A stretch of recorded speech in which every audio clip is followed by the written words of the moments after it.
നമസ്കാരം. ഷെക്കീന ബിഗ് ഡിബേറ്റിലേക്ക് സ്വാഗതം. വ്യാജ ആരോപണങ്ങളുടെ പേരിൽ കഴിഞ്ഞ കുറേ ദിവസങ്ങളായി ജയിലിൽ കഴിയേണ്ടി വരുന്ന ഒരു ദാരുണമായിട്ടുള്ള അവസ്ഥയാണ് നമ്മുടെ പ്രിയപ്പെട്ട കന്യാസ്ത്രീ അമ്മമാരായ സിസ്റ്റർ വന്ദനയ്ക്കും സിസ്റ്റർ പ്രീതിക്കും നേരിടേണ്ടി വന്നത്. ആ പ്രിയപ്പെട്ട കന്യാസ്ത്രീ അമ്മമാർക്ക് ഐക്യദാർഢ്യം അറിയിച്ചുകൊണ്ട് ഇന്നത്തെ ബിഗ് ഡിബേറ്റ് ആരംഭിക്കുകയാണ്. ഏറ്റവും സുപ്രധാനമായിട്ടുള്ള കാര്യം, ഈ ഒരു ചർച്ചയുടെ ആരംഭത്തിൽ തന്നെ വളരെ ശുഭകരമായിട്ടുള്ള ചില വാർത്തകൾ നമുക്ക് ഇതുമായി ബന്ധപ്പെട്ട് ലഭിക്കുന്നുണ്ട്. അതിൽ ഏറ്റവും പ്രധാനപ്പെട്ട ഒരു വാർത്തയാണ്, ജാമ്യാപേക്ഷയെ ഛത്തീസ്ഗഡ് സർക്കാർ എതിർക്കുകയില്ല. മാത്രമല്ല, ഹൈക്കോടതിയിൽ സർക്കാരിന്റെ അപ്പീൽ പോകും. ഒപ്പം തന്നെ സെഷൻസ് കോടതിയിൽ ജാമ്യാപേക്ഷ നൽകും. NIA കോടതിയിൽ നിന്നും വിടുതൽ ഹർജി സമർപ്പിക്കുമെന്ന വ്യക്തമായിട്ടുള്ള ഒരു ഉറപ്പ് കേന്ദ്ര ആഭ്യന്തരമന്ത്രി അമിത്ഷാ കേരളത്തിലുള്ള MP-മാർക്ക് നൽകിയിരിക്കുകയാണ്. മാത്രമല്ല, ഈ ഒരു വിഷയത്തിൽ സർക്കാരിന് രാഷ്ട്രീയമില്ല എന്ന സുപ്രധാനമായിട്ടുള്ള ഒരു സൂചനയും പ്രസ്താവനയും കേന്ദ്ര ആഭ്യന്തരമന്ത്രി അമിത്ഷാ നൽകിയിരിക്കുന്നു. വളരെ ശുഭകരമായിട്ടുള്ള വാർത്ത പറഞ്ഞുകൊണ്ട് തന്നെ ഈ ഒരു ചർച്ച ആരംഭിക്കാൻ. തീർച്ചയായിട്ടും ഈ കഴിഞ്ഞ കുറെ ദിവസങ്ങൾ കേരളത്തിലെ ക്രൈസ്തവരെ സംബന്ധിച്ചിടത്തോളം വലിയ ചില തിരിച്ചറിവുകൾ തന്ന ഒരു ദിനങ്ങൾ കൂടിയാണ്. പ്രത്യേകിച്ച് വടക്കേ ഇന്ത്യയിൽ നമ്മുടെ മിഷണറിമാർ, പ്രിയപ്പെട്ട കന്യാസ്ത്രീ അമ്മമാർ, വൈദികരൊക്കെ ചെയ്യുന്ന ശുശ്രൂഷകളുടെ ആ മഹനീയത, മഹത്വം കൂടുതൽ തിരിച്ചറിയുവാൻ, കൂടുതൽ ചർച്ചയാക്കുവാൻ ഈ ഒരു വിഷയം സഹായകരമായി എന്ന കാര്യത്തിൽ യാതൊരു തർക്കവുമില്ല. എന്നാൽ വളരെ പ്രധാനപ്പെട്ട മറ്റൊരു കാര്യം കൂടിയുണ്ട്.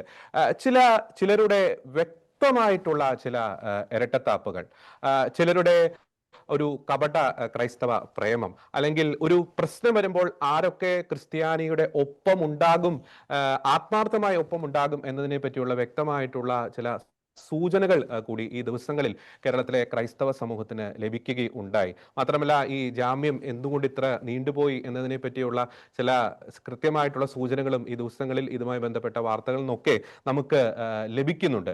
അതിനാൽ ഈ വിഷയങ്ങൾ തന്നെയാണ് ഇന്ന് ഷെക്കീന ബിഗ് ഡിബേറ്റ് ചർച്ച ചെയ്യാൻ ആഗ്രഹിക്കുന്നത്. ഇന്ന് ഈ വിഷയത്തിൽ നമ്മോടൊപ്പം ചേരുന്നു സാമൂഹ്യ നിരീക്ഷകൻ അഡ്വക്കേറ്റ് ഫാദർ റോബിൻ പടിഞ്ഞാറേക്കുറ്റി, ഒപ്പം തന്നെ മാധ്യമ പ്രവർത്തകൻ ശ്രീ ജോൺസൺ കൊച്ചുപറമ്പൻ, ഒപ്പം രാഷ്ട്രീയ നിരീക്ഷകൻ ശ്രീ അമൽ സിറിയക്. 3 പേർക്കും ഈ ചർച്ചയിലേക്ക് സ്വാഗതം.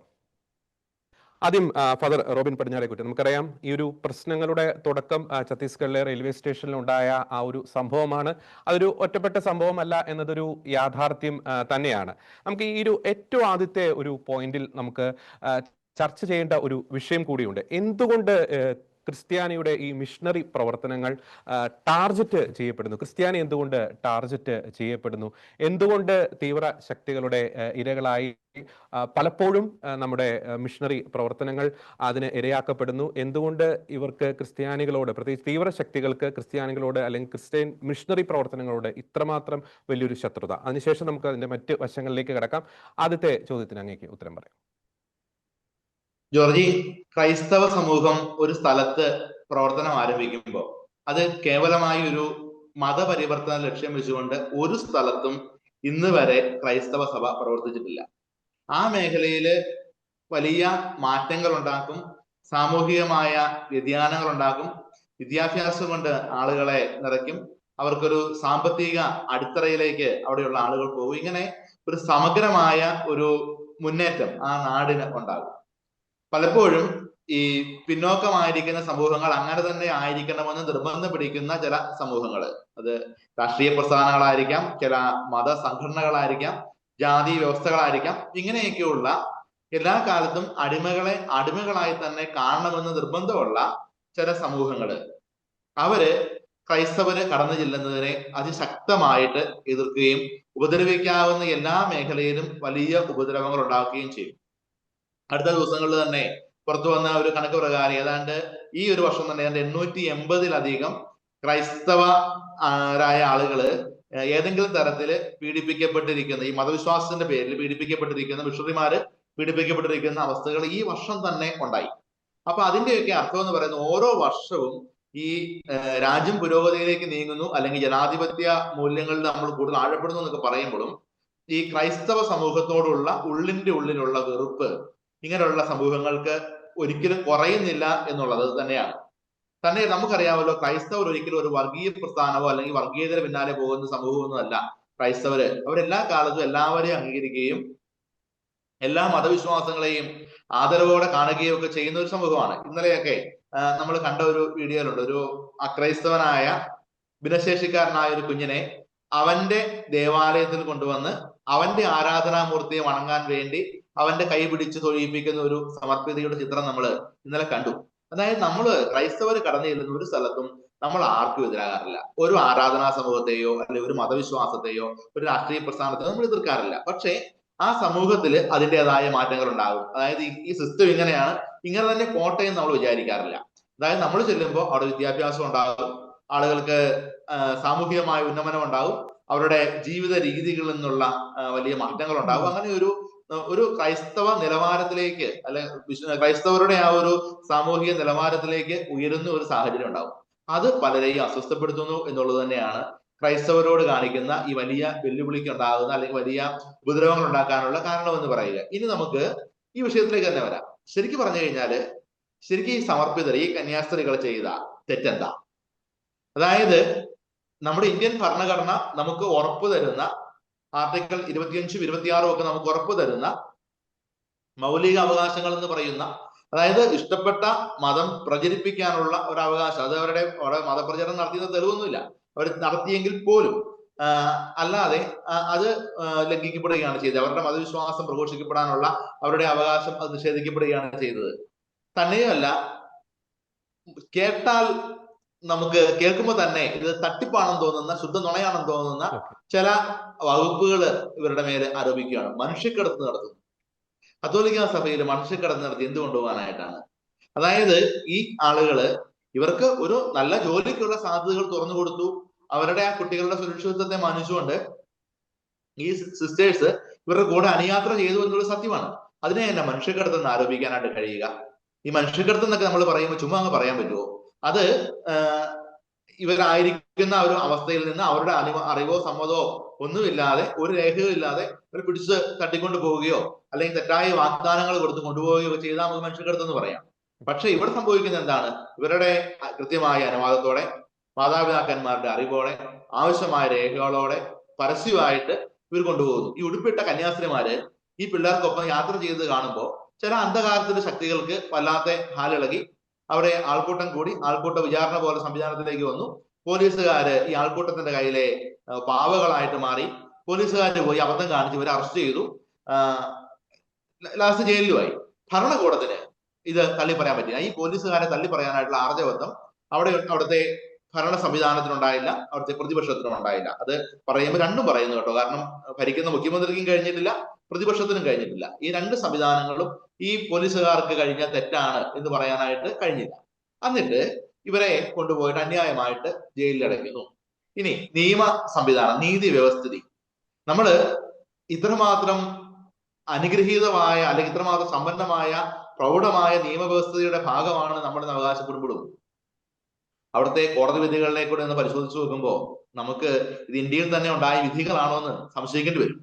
കാരണം തന്ത്രപൂർവമായിട്ട് ഒഴിഞ്ഞു മാറുന്ന തരത്തിലുള്ള ഒരവസ്ഥയിലേക്ക് നീതിന്യായ വ്യവസ്ഥിതി മാറുകയാണ്. യാതൊരു ആവശ്യമില്ലാതെ NIA കയ്യിലേക്കൊക്കെ കേസ് തട്ടിമാറ്റി വിടുക. അതായത് അത്രേ ഉള്ളൂ, ആ കോടതിക്ക് ഒരു വിധി പറഞ്ഞ് ഈ ബന്ധപ്പെട്ട ആളുകളുടെ അപ്രീതി സമ്പാദിക്കാനായിട്ട് താല്പര്യമില്ല, ആ രീതിയിലേക്ക് മാറി പോകുന്ന ഒരു അവസ്ഥ ഉണ്ടാവുകയാണ്. ഇങ്ങനെ ഈ ക്രൈസ്തവരെ കൃത്യമായ രീതിയിൽ ടാർഗറ്റ് ചെയ്ത് പിടിക്കപ്പെടുന്നു. കൂടാതെ ഇതിനൊക്കെ അനുയോജ്യമായ കഥകൾ ഉണ്ടാക്കാൻ നമ്മുടെ മാധ്യമ പ്രവർത്തകർ വളരെ മിടുക്കന്മാരാണ്. അതായത് ഇവര് മതപരിവർത്തനം നടത്തിക്കൊണ്ടിരിക്കുന്നു. ഈ കുട്ടികള് പ്രൊട്ടസ്റ്റന്റ് വിഭാഗത്തിൽപ്പെട്ട ആളുകളാണ് എന്നാണ് ഞാൻ മനസ്സിലാക്കുന്നതും അവരുടെ അതുമായി ബന്ധപ്പെട്ട രേഖകളിൽ നിന്ന് മനസ്സിലാകുന്നത് തന്നെയാണ്. എന്തായാലും കത്തോലിക്ക കന്യാസ്ത്രീകളെ കൊണ്ടുപോയിട്ട് പ്രൊട്ടസ്റ്റന്റ് മതവിഭാഗത്തിൽ കൊണ്ടുപോയി മതപരിവർത്തനം നടത്തി കൊടുക്കുമെന്നൊന്നും വിചാരിക്കാനുള്ള അത്രമാത്രം ബുദ്ധിശൂന്യരൊന്നുമല്ല ഇത് കേൾക്കുന്ന ഇന്ത്യക്കാരെ. ഇവര് ആ കുട്ടികൾക്ക് ഒരു ജോലി വാഗ്ദാനം ചെയ്തു, സുരക്ഷിതമായ ഇടങ്ങളിലേക്ക് അവർക്ക് ജോലിയായിട്ട് പോകുന്നു, അവരുടെ കൂടെ അനുയാത്ര ചെയ്യുന്നു. അപ്പൊ ഇവർക്ക് കൂടെ കഥ ഉണ്ടാക്കുകയാണ്. അവരുടെ മനുഷ്യക്കടത്ത് നടത്തി മതപരിവർത്തനം നടത്തി അവരെ കൊണ്ടുപോയിട്ട് ഇത് അങ്ങനെ ആക്കി കൊടുക്കുന്നു. ഇങ്ങനെ ഈ രീതിയിലൊക്കെയുള്ള കഥകൾ ഉണ്ടാക്കാനായിട്ട് നമ്മുടെ മാധ്യമ പ്രവർത്തകർ തയ്യാറാണ്. കൂടാതെ നമ്മുടെ രാഷ്ട്രീയ പ്രവർത്തകര് ശരിക്കും പറഞ്ഞു കഴിഞ്ഞാൽ നല്ലൊരു അവസരമായിട്ട് എല്ലാവരും ഉപയോഗിച്ചു. അത് BJP ഉപയോഗിച്ചു, കോൺഗ്രസ് ഉപയോഗിച്ചു, ഇടതുപക്ഷം ഉപയോഗിച്ചു. ഇതൊന്നും ക്രൈസ്തവ സ്നേഹം കൊണ്ടല്ല എന്നുള്ള തിരിച്ചറിവ് ഇത് കേൾക്കുന്ന എല്ലാവർക്കും ഉണ്ട്. കാരണം ഇത് പ്രതികരിക്കേണ്ട ഇടങ്ങളിൽ കൃത്യമായ രീതിയിൽ പ്രതികരിക്കാതെ, അല്ലെങ്കിൽ ഇങ്ങനെയുള്ള കാര്യങ്ങളെ ആത്യന്തികമായിട്ട് എതിർക്കാതെ ഇപ്പൊ അതിനെ വെള്ളപൂശാൻ വേണ്ടി ഇറങ്ങി ചില ഷോയോക്കോള് കാണിച്ചിട്ട് കാര്യമൊന്നുമില്ല. ഇതൊക്കെ പ്രവൃത്തിയിലേക്ക് കൊണ്ടുവന്ന് മനുഷ്യരോട് പ്രതികരിക്കാനായിട്ട്, മനുഷ്യന്റെ ജീവിത പ്രശ്നങ്ങളിലേക്ക് അല്ലെങ്കിൽ ഇങ്ങനെയുള്ള ആളുകളുടെ അഡ്രസ് ചെയ്യപ്പെടും, മിഷണറിമാരൊക്കെ അഡ്രസ് ചെയ്യുന്ന വിഷയങ്ങളെ അഭിമുഖീകരിക്കാനൊക്കെയായിട്ട് കഴിയണം. വോട്ട് രാഷ്ട്രീയം കളിക്കേണ്ട ഒരു അവസ്ഥയല്ല ഈ പാവപ്പെട്ട രണ്ട് സമർപ്പിതരുടെ ജീവിതം വെച്ചുകൊണ്ടുള്ള കളി എന്ന് പറയുക. അത്രമാത്രം ആ ഒരു അവസ്ഥയിലേക്കൂടെ നമ്മുടെ രാഷ്ട്രീയ മേഖലയും തരംതാണ് പോയി എന്നുള്ളതാണ് തീർച്ചയായിട്ടും പറയാനായിട്ട് കഴിയുക. ഇപ്പൊ ശരിക്കും പറഞ്ഞു കഴിഞ്ഞാൽ സർക്കാർ വെട്ടിലായിരിക്കുന്ന ഒരവസ്ഥ, അതായത് ഇവരുടെ മേലൊരു കുറ്റം, മാന്യമായ ഒരു കുറ്റം പോലും ആരോപിക്കാനായിട്ട് കഴിയാത്തൊരവസ്ഥ. അങ്ങനെ ഒരു അവസ്ഥയിലൂടെയാണ് ഈ പറയുന്ന BJP സർക്കാരും അവിടുത്തെ പ്രതിപക്ഷവും ഒക്കെ കടന്നുപോയിക്കൊണ്ടിരിക്കുക. ഇപ്പൊ എന്തായാലും കേന്ദ്ര ആഭ്യന്തരമന്ത്രിയുടെ ആശ്വാസകരമായ വാർത്ത വരുന്നുണ്ട്. ഇന്ന് തന്നെ ഇവര് ജയിൽ വിമോചിതരാകും, ജാമ്യം കിട്ടുമെന്നൊക്കെയുള്ള വാർത്ത വരുന്നുണ്ട്. തീർച്ചയായും നമ്മൾ അതിനെ വിശ്വസിക്കുന്നു, പ്രതീക്ഷയോടെ കാത്തിരിക്കുന്നു. കാരണം അങ്ങനെ ഒരു എത്രയും പെട്ടെന്ന് ജാമ്യം കൊടുക്കുകയും ഇവരുടെ കേസ് റദ്ദ് ചെയ്യുകയും ഇവരോട് മാപ്പ് ചോദിക്കുകയും ചെയ്തില്ലെങ്കിൽ ഇന്ത്യ എന്ന് പറയുന്ന ജനാധിപത്യ രാജ്യത്തിന്റെ ഹൃദയത്തിലേൽക്കുന്ന ആഴമുള്ള മുറിവായിട്ട് ഈ ഛത്തീസ്ഗഡിലെ ഈ സംഭവം മാറും. ഇന്ത്യൻ നിയമവ്യവസ്ഥ എന്ന് പറയുന്നത് ആൾക്കൂട്ട വിചാരണയ്ക്കനുസരിച്ച് തുള്ളിക്കളിക്കുന്ന ഒരു സംവിധാനമായിട്ട് നമ്മുടെ ജനാധിപത്യ വ്യവസ്ഥയും ജുഡീഷ്യറിയും മാറിപ്പോകും. സാധാരണ മനുഷ്യരുടെ അവസാന ആശ്രയമായ ജുഡീഷ്യറിക്ക് ഇത്ര മാത്രമേ വിലയുള്ളൂ എന്നുള്ളത് മനസ്സിലാകുന്ന ഒരവസ്ഥ വരും. ഇനി രാഷ്ട്രീയമായിട്ട് തന്നെ ചിന്തിക്കുകയാണെങ്കിൽ എല്ലാ രാഷ്ട്രീയ പാർട്ടിക്കാർക്കും ഇങ്ങനെയുള്ള അവസരങ്ങൾ മുതലെടുപ്പിനുള്ള ചില അവസരങ്ങളായി മാറുമെന്നുള്ളത് ഈ നാട്ടിലെ സാധാരണക്കാരനായ വോട്ടർമാര് തിരിച്ചറിയുകയും ചെയ്യപ്പെടും. അതുകൊണ്ട് എത്രയും പെട്ടെന്ന് ഈ സമർപ്പിതരായ സഹോദരിമാർക്ക് ജാമ്യം കിട്ടാനും പുറത്തു വരാനും അവരുടെ കേസ് റദ്ദ് ചെയ്യാനും രാജ്യം അവരോട് മാപ്പ് ചോദിക്കാനും ഇടയാകട്ടെ എന്നുള്ളതാണ് ഈ സായാഹ്നത്തിൽ എന്റെ ചിന്ത. യെസ്, അത് വളരെ വ്യക്തമാണ്. ഈ ഒരു വിഷയത്തിൽ എത്രയും വേഗം ശാശ്വതമായിട്ടുള്ള ഒരു പരിഹാരം ഉണ്ടാകട്ടെ, അവർക്ക് ജാമ്യം ലഭിക്കട്ടെ എന്ന് നമുക്ക് പ്രാർത്ഥിക്കാം. അച്ഛൻ പറഞ്ഞതുപോലെ കേന്ദ്ര ആഭ്യന്തരമന്ത്രി അമിത്ഷായുടെ വാക്കുകൾ വളരെയധികം പ്രതീക്ഷ നൽകുന്നുണ്ട്. ശ്രീ ജോൺസൺ കൊച്ചുപറമ്പൻ, ഇപ്പോൾ അമിത്ഷായുടെ വാക്കുകൾ തന്നെയാണ് ഞാനൊന്ന് കോട്ട് ചെയ്യാൻ ആഗ്രഹിക്കുന്നത്. ഈ ഒരു വിഷയത്തിൽ രാഷ്ട്രീയമില്ല എന്നൊരു പ്രസ്താവന അദ്ദേഹം നൽകി കഴിഞ്ഞിരിക്കുന്നു. ആ പ്രസ്താവന തന്നെ പല ആരോപണങ്ങളുടെയും മുനയൊടിക്കുന്നതാണ് എന്നത് മറ്റൊരു വാസ്തവമാണ്. എൻ്റെ ഒരു ചോദ്യം ഇതാണ്. നമുക്കറിയാം, അത് തീവ്ര ഇസ്ലാമിക ശക്തികളായിക്കോട്ടെ, തീവ്ര ഹിന്ദുത്വ ശക്തികളായിക്കോട്ടെ, ഇപ്പോൾ ഈ വിഷയത്തിൽ വേട്ടക്കാരുടെ റോളിൽ നിൽക്കുന്ന ബജറംഗ് ദൾ പോലുള്ള സംഘടനകളായിക്കോട്ടെ, ഇവരുടെ എല്ലാവരുടെയും ഒരു പ്രൈം ടാർഗറ്റ് എന്ന് പറയുന്നത് അത് ക്രിസ്ത്യൻസ് ആണ്. അപ്പോൾ അത് ഓരോ പ്രദേശത്തിന്റെയും അതിൻ്റെതായിട്ടുള്ള സാഹചര്യത്തിൽ ഇവർ തീവ്ര ഹിന്ദുത്വ ശക്തികൾ ക്രിസ്ത്യൻസിനെ അത് ടാർഗറ്റ് ചെയ്യുന്നു, തീവ്ര ഇസ്ലാമിക ശക്തികൾ മറ്റിടങ്ങളിൽ ക്രിസ്ത്യൻസിനെ ടാർഗറ്റ് ചെയ്യുന്നു. എൻ്റെ ഒരു ചോദ്യം ഇതാണ്. ഈ ഇരകൾ എപ്പോഴും ഒന്ന് തന്നെ, പക്ഷേ ഈ വേട്ടക്കാരുടെ ഒപ്പം നിൽക്കുന്നവർ പലപ്പോഴും ഇങ്ങനെ റോളുകൾ അങ്ങനെ മാറി മറിഞ്ഞുകൊണ്ടിരിക്കുന്ന ഒരു അവസ്ഥ. ഞാൻ ചോദിക്കാനുള്ളൊരു പോയിന്റ് ഇതാണ്. നമുക്കറിയാം, സമാനമായിട്ടുള്ള മറ്റൊരു സംഭവം മാസങ്ങൾക്ക് മുമ്പ് കേരളത്തിൽ നടന്നിരുന്നു. പൂഞ്ഞാറിൽ വൈദികനെ വണ്ടിയിടിച്ച് ആ ഒരു സംഭവം. ആ ഒരു സംഭവത്തിൽ ഇപ്പോൾ ഛത്തീസ്ഗഡിലേക്ക് പോയ അവർ ആ ചെയ്ത പ്രവൃത്തി ഒരിക്കലും ഞാൻ താഴ്ത്തി കെട്ടുന്നതല്ല, വളരെ നല്ലൊരു കാര്യം. ആ പോയ രാഷ്ട്രീയക്കാരെ പലരെയും നമുക്ക് പൂഞ്ഞാറിൽ കണ്ടില്ല എന്നത് വലിയൊരു കാര്യം തന്നെയാണ്. അപ്പോൾ അങ്ങനെ ചിന്തിച്ചു. മാത്രമല്ല, ഈ ഒരു വിഷയത്തിൽ നടത്തിയ പ്രതികരണങ്ങളുടെ ഒരു വേഗത കാണുമ്പോൾ ഇത്രത്തോളം ക്രിസ്ത്യാനികളെ സ്നേഹിക്കുന്ന രാഷ്ട്രീയക്കാരാണ് നമ്മുടെ ചുറ്റിലും ഉള്ളത് എന്നതൊക്കെ ഓർക്കുമ്പോൾ വലിയൊരു അഭിമാനമൊക്കെ തോന്നുന്നുണ്ട്. പക്ഷേ എൻ്റെ ചോദ്യം ഇതാണ്. ഇങ്ങനെയൊക്കെ ഒരു ക്രൈസിസ് വരുമ്പോൾ നമ്മൾ ആരെ വിശ്വസിക്കണം? നമ്മുടെ രാഷ്ട്രീയ നേതാക്കളുടെയൊക്കെ ഈ പ്രതികരണങ്ങളൊക്കെ കാണുമ്പോൾ, ഈ ഇരട്ടത്താപ്പൊക്കെ കാണുമ്പോൾ, ഇവരുടെ പൂർവ്വകാലത്തെ സമാനമായിട്ടുള്ള പല വിഷയങ്ങളിലും വേട്ടക്കാർ റോള് മാറുമ്പോൾ, വേട്ടക്കാരുടെ പേരുകൾ മാറുമ്പോൾ ഇവർ നടത്തിയ പ്രകടനങ്ങൾ, പ്രസ്താവനകളുടെയൊക്കെ പശ്ചാത്തലം വെച്ച് നോക്കുമ്പോൾ ക്രൈസ്തവർ ആരെ വിശ്വസിക്കണം? ശ്രീ ജോൺസൺ കൊച്ചുപറമ്പൻ. നമുക്ക് മനസ്സിലാക്കേണ്ടത്, ഇപ്പൊ ഇതില് ഈ സിസ്റ്റർമാരുടെ വിഷയത്തിൽ പ്രതിസ്ഥാനത്ത് നിൽക്കുന്നത് ബജരംഗദളും വിശ്വ ഹിന്ദു പരിഷത്തും അല്ലെങ്കിൽ ഹൈന്ദവ തീവ്രവാദ സംഘടനകളുമാണെന്നൊക്കെ നമ്മൾ പറയുമ്പോൾ, ഈ ക്രിസ്ത്യൻ സമൂഹത്തിന് വേണ്ടി നിലകൊള്ളുന്നവർ ശരിക്കും ഈ ക്രൈസ്തവ സമൂഹത്തിന്റെ മിത്രമാണോ ശത്രുവാണോ എന്ന് ഒരു ആത്മപരിശോധന നമുക്ക് ആവശ്യമാണ്. റോജി പറഞ്ഞത് തന്നെയാണ് കാര്യം. മിത്രമായി കൂടെ നിൽക്കുന്നവരുടെ താല്പര്യം എന്താണ്? അതാണല്ലോ ഏറ്റവും അടിസ്ഥാനപരമായ കാര്യം. ക്രൈസ്തവ സമൂഹം ആഗ്രഹിക്കുന്ന എന്താണ്? ഈ അച്ഛൻ പറഞ്ഞതുപോലെ ബഹുമാനപ്പെട്ട സിസ്റ്റർമാരുടെ പേരിൽ എടുത്തിരിക്കുന്ന വ്യാജമായ കുറ്റങ്ങൾ അതില്ലായ്മ ചെയ്യണം, അവർക്ക് ജാമ്യം കിട്ടണം. ഈ ആവശ്യമേ ഉള്ളൂ. ഈ ആവശ്യത്തിന് വേണ്ടിയാണോ ഈ രാഷ്ട്രീയ കക്ഷികൾ ഈ നിലപാടെടുക്കുന്നത്?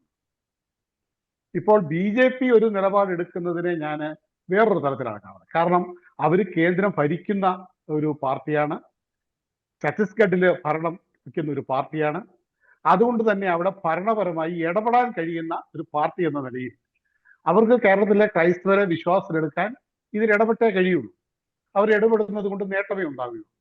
കാരണം അവരുടെ ഇടപെടൽ കൊണ്ട് ഈ സന്യസ്തർക്ക് മോചനം കിട്ടിയാൽ മാത്രമേ BJPക്ക് ഇതുകൊണ്ട് നേട്ടമുണ്ടാകൂ.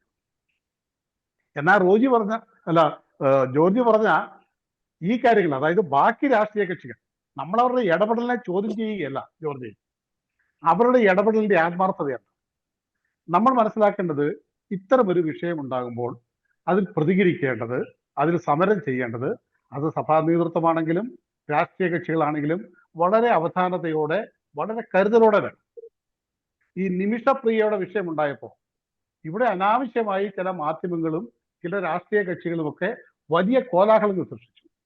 ആ കോലാഹലങ്ങൾ കൊണ്ട് ഗുണമുണ്ടാവും.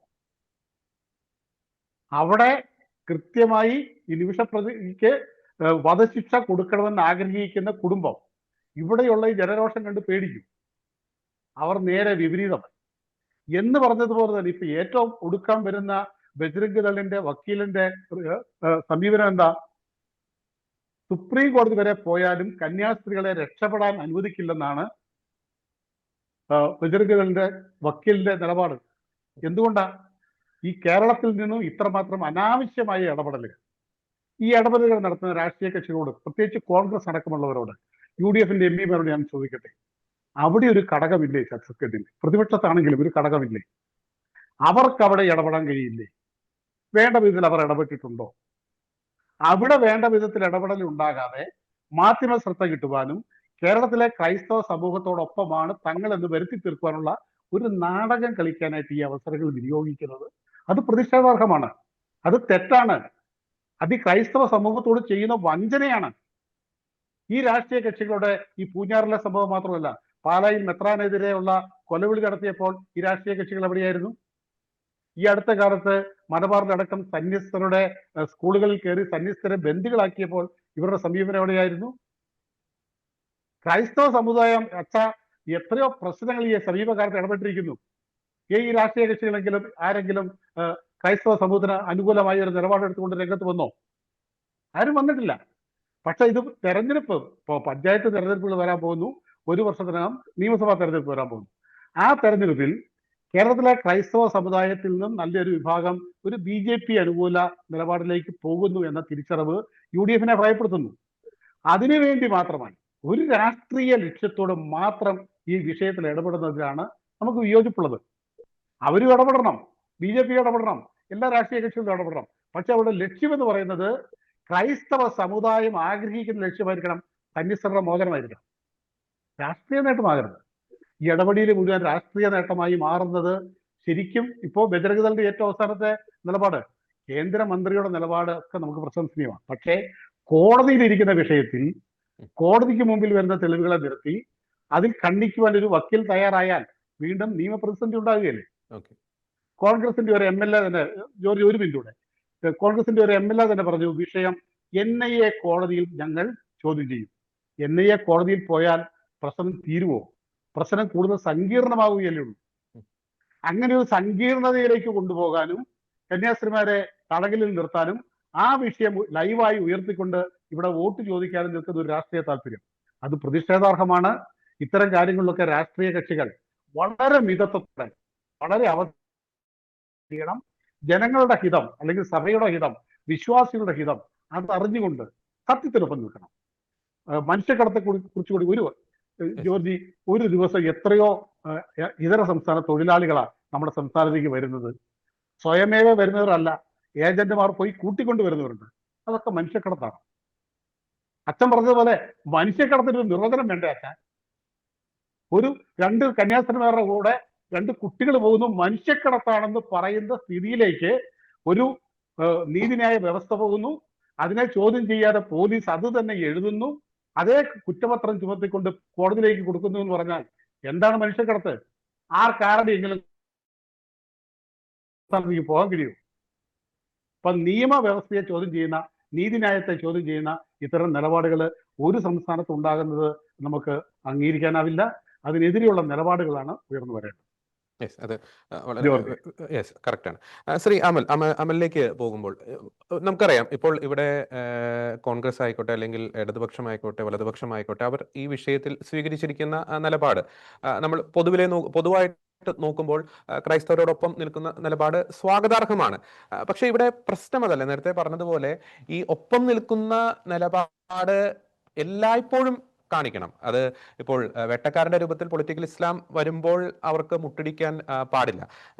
നമുക്കറിയാം എന്തുകൊണ്ട് ഇവർ ഇത്തരത്തിൽ ഒരു വലിയ രീതിയിലുള്ള ഒരു ആവേശം ഈ വിഷയത്തിൽ കാണിച്ചു എന്നതിന്റെ ഉത്തരം തന്നെ ശ്രീ ജോൺസൺ കൊച്ചുപറമ്പൻ പറഞ്ഞു കഴിഞ്ഞിരിക്കുന്നു. അതായത് പരമ്പരാഗത രാഷ്ട്രീയ നിലപാടിൽ നിന്നും വളരെയധികം ക്രൈസ്തവർ മാറി ചിന്തിക്കുന്ന ഒരു സമീപനം, പറഞ്ഞതുപോലെ ഒരു BJP അനുകൂല ഒരു നിലപാടിലേക്ക് പോകുന്നു.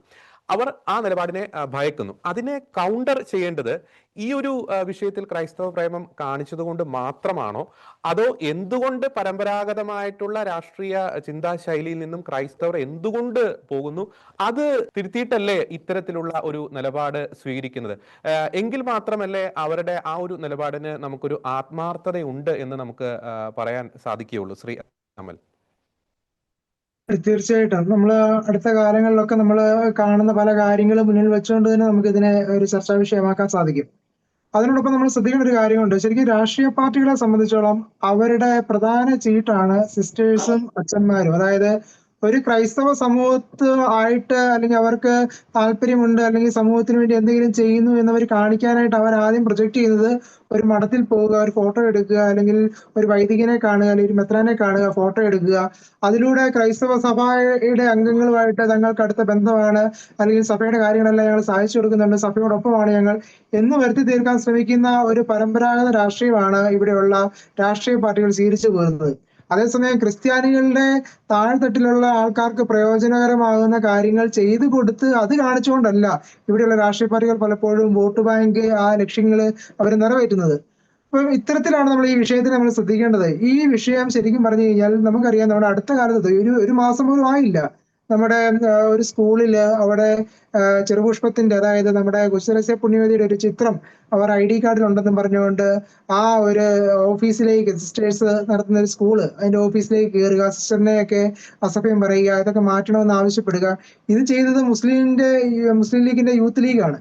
അപ്പം അവരന്ന് ചെയ്തപ്പം പോലും ഇവിടെ ഒരു പ്രതിഷേധമോ കാര്യങ്ങളോ അതിനെതിരെ ഒരു ശബ്ദമോ ഒന്നും തന്നെ വന്നില്ല. അതേസമയം മറ്റൊരു സംസ്ഥാനത്ത് നടക്കുമ്പോൾ അതൊരു സിസ്റ്ററെ പിടിക്കപ്പെട്ടപ്പോൾ ഒരു സിസ്റ്ററിനെ വെച്ചുകൊണ്ട്, രണ്ട് സിസ്റ്റേഴ്സിനെ വെച്ചുകൊണ്ട് ഒരു അമിതമായ ഒരു രാഷ്ട്രീയ പ്രകടനങ്ങൾ ഇവിടെ നടക്കുന്നതായിട്ട് നമ്മൾ കാണുന്നുണ്ട്. ഈ കാര്യങ്ങൾ, പ്രതിഷേധങ്ങൾ വേണ്ടെന്നോ പ്രതിഷേധങ്ങൾ ഇല്ലായ്മ ചെയ്യുന്നോ അങ്ങനെയൊന്നുമല്ല. തീർച്ചയായിട്ടും പ്രതിഷേധങ്ങൾ വേണം. വ്യാപകമായിട്ട് തന്നെ ഇതിൽ നമ്മൾ പ്രതിഷേധിക്കുന്നതായിട്ടുണ്ട്. ഇതിൽ നീതി നേടുക എന്നുള്ളത് ശരിക്കും പറഞ്ഞു കഴിഞ്ഞാൽ അവിടെ എന്താ പറയുക, അർഹമായിട്ട് നമുക്ക് ലഭിക്കേണ്ട, നമ്മൾ നേടിയെടുക്കേണ്ട കാര്യം തന്നെയാണ്. പക്ഷെ സെലക്റ്റീവ് ആയിട്ടുള്ള ഈ നീതി നേടിത്തരലിന് വേണ്ടിയുള്ള ഈ പരിശ്രമങ്ങളെയാണ് പലപ്പോഴും നമ്മൾ പേടിയോടെ അല്ലെങ്കിൽ ഭയത്തോടെ നമ്മൾ കാണുക. കാര്യം ഇന്ന് എൻ്റെ കൂടെ നിൽക്കുമെന്ന് ഞാൻ കരുതിയവൻ നാളെ മറ്റൊരെൻ്റെ ആവശ്യത്തിന് എനിക്കെതിരായി മാറുന്ന ഒരു സമീപനം, എൻ്റെ നീതിയോടൊപ്പം അന്ന് നിൽക്കാത്തൊരു സമീപനം എടുക്കാന്ന് പറഞ്ഞു കഴിഞ്ഞാൽ അതിനകത്തൊരു ആത്മാർത്ഥതയില്ലാത്ത സമീപനമാണ്. ഇപ്പൊ നമുക്കറിയാം, കഴിഞ്ഞ ഇടയ്ക്ക് തന്നെ മുനമ്പം വിഷയം അറിയാം. ഈ മുനമ്പം വിഷയത്തിൽ അത്രമാത്രം ജനങ്ങൾ അവിടെ അനുഭവിച്ചു, അത്രമാത്രം ജനങ്ങളുടെ സ്ഥലങ്ങൾ അവിടെ നഷ്ടപ്പെട്ടു പോകുന്ന, അല്ലെങ്കിൽ അവരുടെ ആജീവനാന്ത അവരുടെ പ്രയത്നം അവിടെ നഷ്ടപ്പെട്ടു പോകുന്ന ഒരു അവസരം വന്നപ്പോൾ പോലും ഇന്ന് നമ്മൾ ഈ കാണുന്ന പല രാഷ്ട്രീയ പാർട്ടികളുടെ നേതാക്കളെല്ലാം മൗനം ഭജിക്കുകയും അവര് ശത്രുവിനോടൊപ്പം അല്ലെങ്കിൽ എതിർപക്ഷത്ത് നിൽക്കുന്ന ഒരു ഘട്ടമാണ് നമ്മൾ കണ്ടത്. അതേസമയം ഇന്ന് പെട്ടെന്ന് തന്നെ അവരെല്ലാം നമ്മുടെ പക്ഷത്ത് വന്ന് ചേരുന്നു, നമുക്ക് വേണ്ടി അനുഭവം പ്രകടിപ്പിക്കുന്നു, എന്നിട്ട് അവര് പല പല വാദഗതികളും മുന്നോട്ട് വെക്കുന്നതായിട്ടൊക്കെ നമ്മൾ കാണുകയുണ്ട്. നമുക്കറിയാം, തീർച്ചയായിട്ടും ഇന്ത്യയെ പോലെ ഒരു രാജ്യത്തെ സംബന്ധിച്ചോളം ഇവിടെ നമുക്കറിയാം ഭൂരിപക്ഷം ഒരു ഹിന്ദു ജനസംഖ്യ പുലരുന്ന ഒരു രാജ്യമാണ്. ഇവിടെ അതിനോടൊപ്പം തന്നെ ഈ RSS പോലെയുള്ള സംഘടനകൾ, അല്ലെങ്കിൽ ബജരംഗ് ദൾ പോലെയുള്ള സംഘടനകൾ, അങ്ങനെയുള്ള ചെറിയ ചെറിയ ഹിന്ദുത്വ സംഘടനകൾ, ഈ ഹിന്ദുത്വ സംഘടനകളുടെ തീവ്രത നമുക്കറിയാം.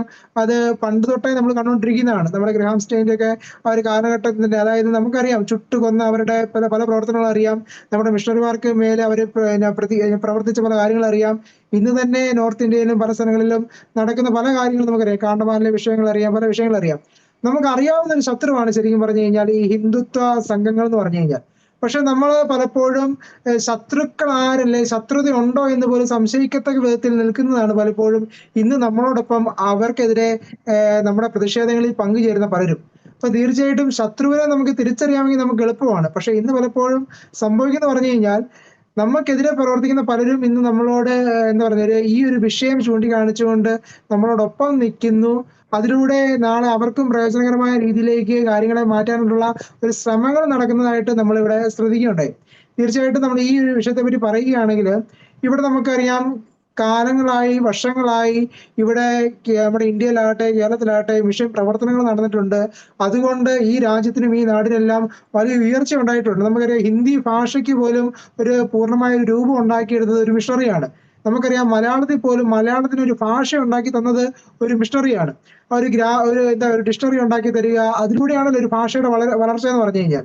അപ്പൊ കൃത്യമായ ഒരു വളർച്ചയ്ക്ക് വേണ്ടി, ഒരു ഭാഷാ വളർച്ചയ്ക്ക് വേണ്ടി, അതൊരു നാടിന്റെ വികസനത്തിന് വേണ്ടി ഒക്കെ ഒരു മിഷൻ പ്രവർത്തനം വരുന്നു. മാത്രമല്ല ആതുര വിദ്യാഭ്യാസ മേഖലകളിൽ തികച്ചും നമുക്ക് കൃത്യമായി കാണാം ആ ഒരു മിഷൻ മേഖലയിലെ പ്രവർത്തന മികവെന്ന് പറഞ്ഞു കഴിഞ്ഞാൽ. ഇന്ത്യയിൽ നമുക്ക് പറയാം പല നേതാക്കൾ ഒന്നും വേണ്ട, നമ്മുടെ ഛത്തീസ്ഗഡിലെ അവിടുത്തെ ചീഫ് മിനിസ്റ്റർ ആകട്ടെ, ഈ മിനിസ്റ്ററിനെ പഠിച്ച വിദ്യാലയം ഏതാണ്? ഒരു വിദ്യാലയം, ഒരു ക്രിസ്ത്യ വിദ്യാലയത്തിലാണ് അദ്ദേഹം പഠിച്ച് വളർന്നു വന്നത്. പക്ഷെ ആ ഒരു നന്ദികൾ ഇന്ന് വരുന്നുണ്ടോ എന്ന് പോലും നമുക്ക് സംശയമാണ്. നമുക്കറിയാം പ്രധാനപ്പെട്ട പല നേതാക്കളും എല്ലാം തന്നെ ഒരു വിദ്യാഭ്യാസം അവര് നേടിയെടുത്തതെല്ലാം ക്രിസ്ത്യൻ മേഖലയിലെ സ്ഥാപനങ്ങളിൽ നിന്നാണ്. പക്ഷെ പലപ്പോഴും ഈ സ്ഥാപനങ്ങളിൽ നിന്നുള്ള പ്രയോജനം നേടിയതിനു ശേഷം അവരെല്ലാം തന്നെ ഈ ഒരു അനുഭാവം കാണിക്കുന്നുണ്ടോ എന്നുള്ളത് നമ്മളിവിടെ ചിന്തിക്കാനായിട്ടുണ്ട്. എവിടെയാണ് നമുക്ക് അവിടെ പിഴയ്ക്കുന്നത് എന്നുള്ളത് നമ്മൾ ചിന്തിക്കാനായിട്ടുണ്ട്. മാത്രമല്ല നമുക്കറിയാം ഈ മിഷണറി മേഖലയെ പറ്റി പറയുകയാണെങ്കിൽ നമുക്കറിയാം ഇന്ത്യയുടെ സ്വാതന്ത്ര്യം തന്നെ നമുക്ക് നേടിത്തന്നത് ഇത്തരത്തിലുള്ള ഒരു ക്രൈസ്തവ സാന്നിധ്യം കൊണ്ടായിരുന്നു. അതായത് നമുക്കറിയാം ഇന്ത്യൻ നാഷണൽ കോൺഗ്രസ് പോലും ഉണ്ടാക്കുന്ന ഒരു ക്രിസ്ത്യാനിയാണ്. മാത്രമല്ല സൗത്ത് ആഫ്രിക്ക കിടന്ന ഗാന്ധിജിയെ പിടിച്ച് ഇന്ത്യയുടെ സ്വാതന്ത്ര്യ സമര സേനാനി ആക്കുന്ന, അതിന്റെ മുഖ്യധാരയിലേക്ക് കൊണ്ടുവരുന്നതും ഒരു ക്രിസ്ത്യാനിയായിട്ടുള്ള CF ആൻഡ്രൂസ് എന്ന് പറഞ്ഞ ഒരു ആംഗ്ലിക്കൻ വൈദികനാണ്. അപ്പം അതുപോലെ ഇന്ത്യൻ സ്വാതന്ത്ര്യ സമരത്തിനായിട്ട്, ഇന്ത്യക്ക് ഒരു സ്വാതന്ത്ര്യം ലഭിക്കുന്നതിനായിട്ട്, ഇന്ത്യക്ക് ഒരു ഭാഷ ഉണ്ടാക്കുന്നതിനായിട്ട്, ഹിന്ദി ഭാഷ ഉണ്ടാക്കിയിട്ടാട്ടെ, മറ്റ് ഭാഷകൾ ഉണ്ടാക്കുന്നതിനായിട്ട്, അല്ലെങ്കിൽ ആ ഒരു സംസ്കാരം വളരാനായിട്ടും വിദ്യാഭ്യാസ മൂല്യങ്ങളെ സംരക്ഷിക്കാനായിട്ടും ഇങ്ങനെയുള്ള കാര്യങ്ങളിലൂടെ എല്ലാം ഒരു ശാസ്ത്ര വളർച്ചയ്ക്ക് ഇന്ത്യയിൽ ഒരു പാകം ഉണ്ടാക്കിയതെല്ലാം തന്നെ ഈ മിഷണറി പ്രവർത്തനങ്ങളും ഈ ക്രിസ്ത്യാനികളുടെ പങ്കുകൊണ്ടുമാണ്. പക്ഷെ അതിനെയൊക്കെ തികച്ചും തമസ്കരിച്ചുകൊണ്ട് ഇന്നത്തെ ഈ വർഗീയ ലക്ഷ്യങ്ങളിലേക്ക് പോകുന്ന ഈ ഹിന്ദുത്വ സംഘങ്ങൾ ശരിക്കും പറഞ്ഞു കഴിഞ്ഞാൽ അല്പമെങ്കിലും കുറച്ചൊക്കെ ഈ ഇത്രമാത്രം ഇന്ത്യ വളരാനായിട്ടും ഈ ഒരു വളർച്ചയുടെ ഒക്കെ കാതൽ ആരാണെന്നൊക്കെ ഉള്ളത് വിചിന്തനം ചെയ്യുക എന്നുള്ളത് നമ്മൾ അവിടെ ശ്രദ്ധിക്കാനായിട്ടുണ്ടല്ലോ, അവര് ശ്രദ്ധിക്കാനായിട്ടുണ്ട്. ഇനി നമുക്ക് കാര്യത്തിലേക്ക് കിടക്കാം. കേരളത്തിലെ ഒരു സാഹചര്യം നമ്മൾ നോക്കുകയാണെങ്കിൽ നമുക്കറിയാം ഇവിടെ അത്രമാത്രം ഒരു ഹിന്ദുത്വ ഭീഷണി നിലനിൽക്കുന്ന ഒരു സംസ്ഥാനമല്ല കേരളം. കേരളത്തിനെ സംബന്ധിച്ച് നമ്മൾ നോക്കുകയാണെങ്കിൽ ഇവിടെയുള്ള ഒരു ഹൈന്ദവ ജനസംഖ്യ എന്ന് പറഞ്ഞു കഴിഞ്ഞാൽ ഏകദേശം ഒരു 50% താഴേക്ക് വരുന്നൊരു കാലഘട്ടത്തിലൂടെയാണ് കടന്നുപോയിക്കൊണ്ടിരിക്കുക. അതേസമയം മുസ്ലിം ജനസംഖ്യ ഏകദേശം 30% മേളിലേക്ക് വരുന്നു. ക്രിസ്ത്യൻ ജനസംഖ്യ ആണെങ്കിൽ കുറഞ്ഞു പോയിക്കൊണ്ടിരിക്കുന്ന ഒരു കാലഘട്ടത്തിലൂടെയാണ് ഇവിടുത്തെ ഒരു ഡെമോഗ്രാഫിക് ചേഞ്ച് പോയിക്കൊണ്ടിരിക്കുക. ഈ ഒരു കാലഘട്ടത്തിൽ അല്ലെങ്കിൽ ഇവിടുത്തെ രാഷ്ട്രീയ സാഹചര്യം നമ്മൾ നോക്കുകയാണെങ്കിൽ ഇവിടെ ഒരു ഹിന്ദുത്വ ഭീകരത അതിന് വലിയ അത്രമാത്രം പ്രസക്തി ഉണ്ടോ എന്നുള്ളത് പോലും നമുക്ക് സംശയമാണ്. അല്ലെങ്കിൽ നമുക്ക് കാണാം വരുന്ന ആളുകളിലെയൊക്കെ എന്താ പറയുക ഈ ഡെമോഗ്രാഫിക് ചേഞ്ചിലൂടെ ഉണ്ടാകുന്ന മാറ്റം നമുക്ക് ചിന്തിക്കാവുന്നതേ ഉള്ളൂ.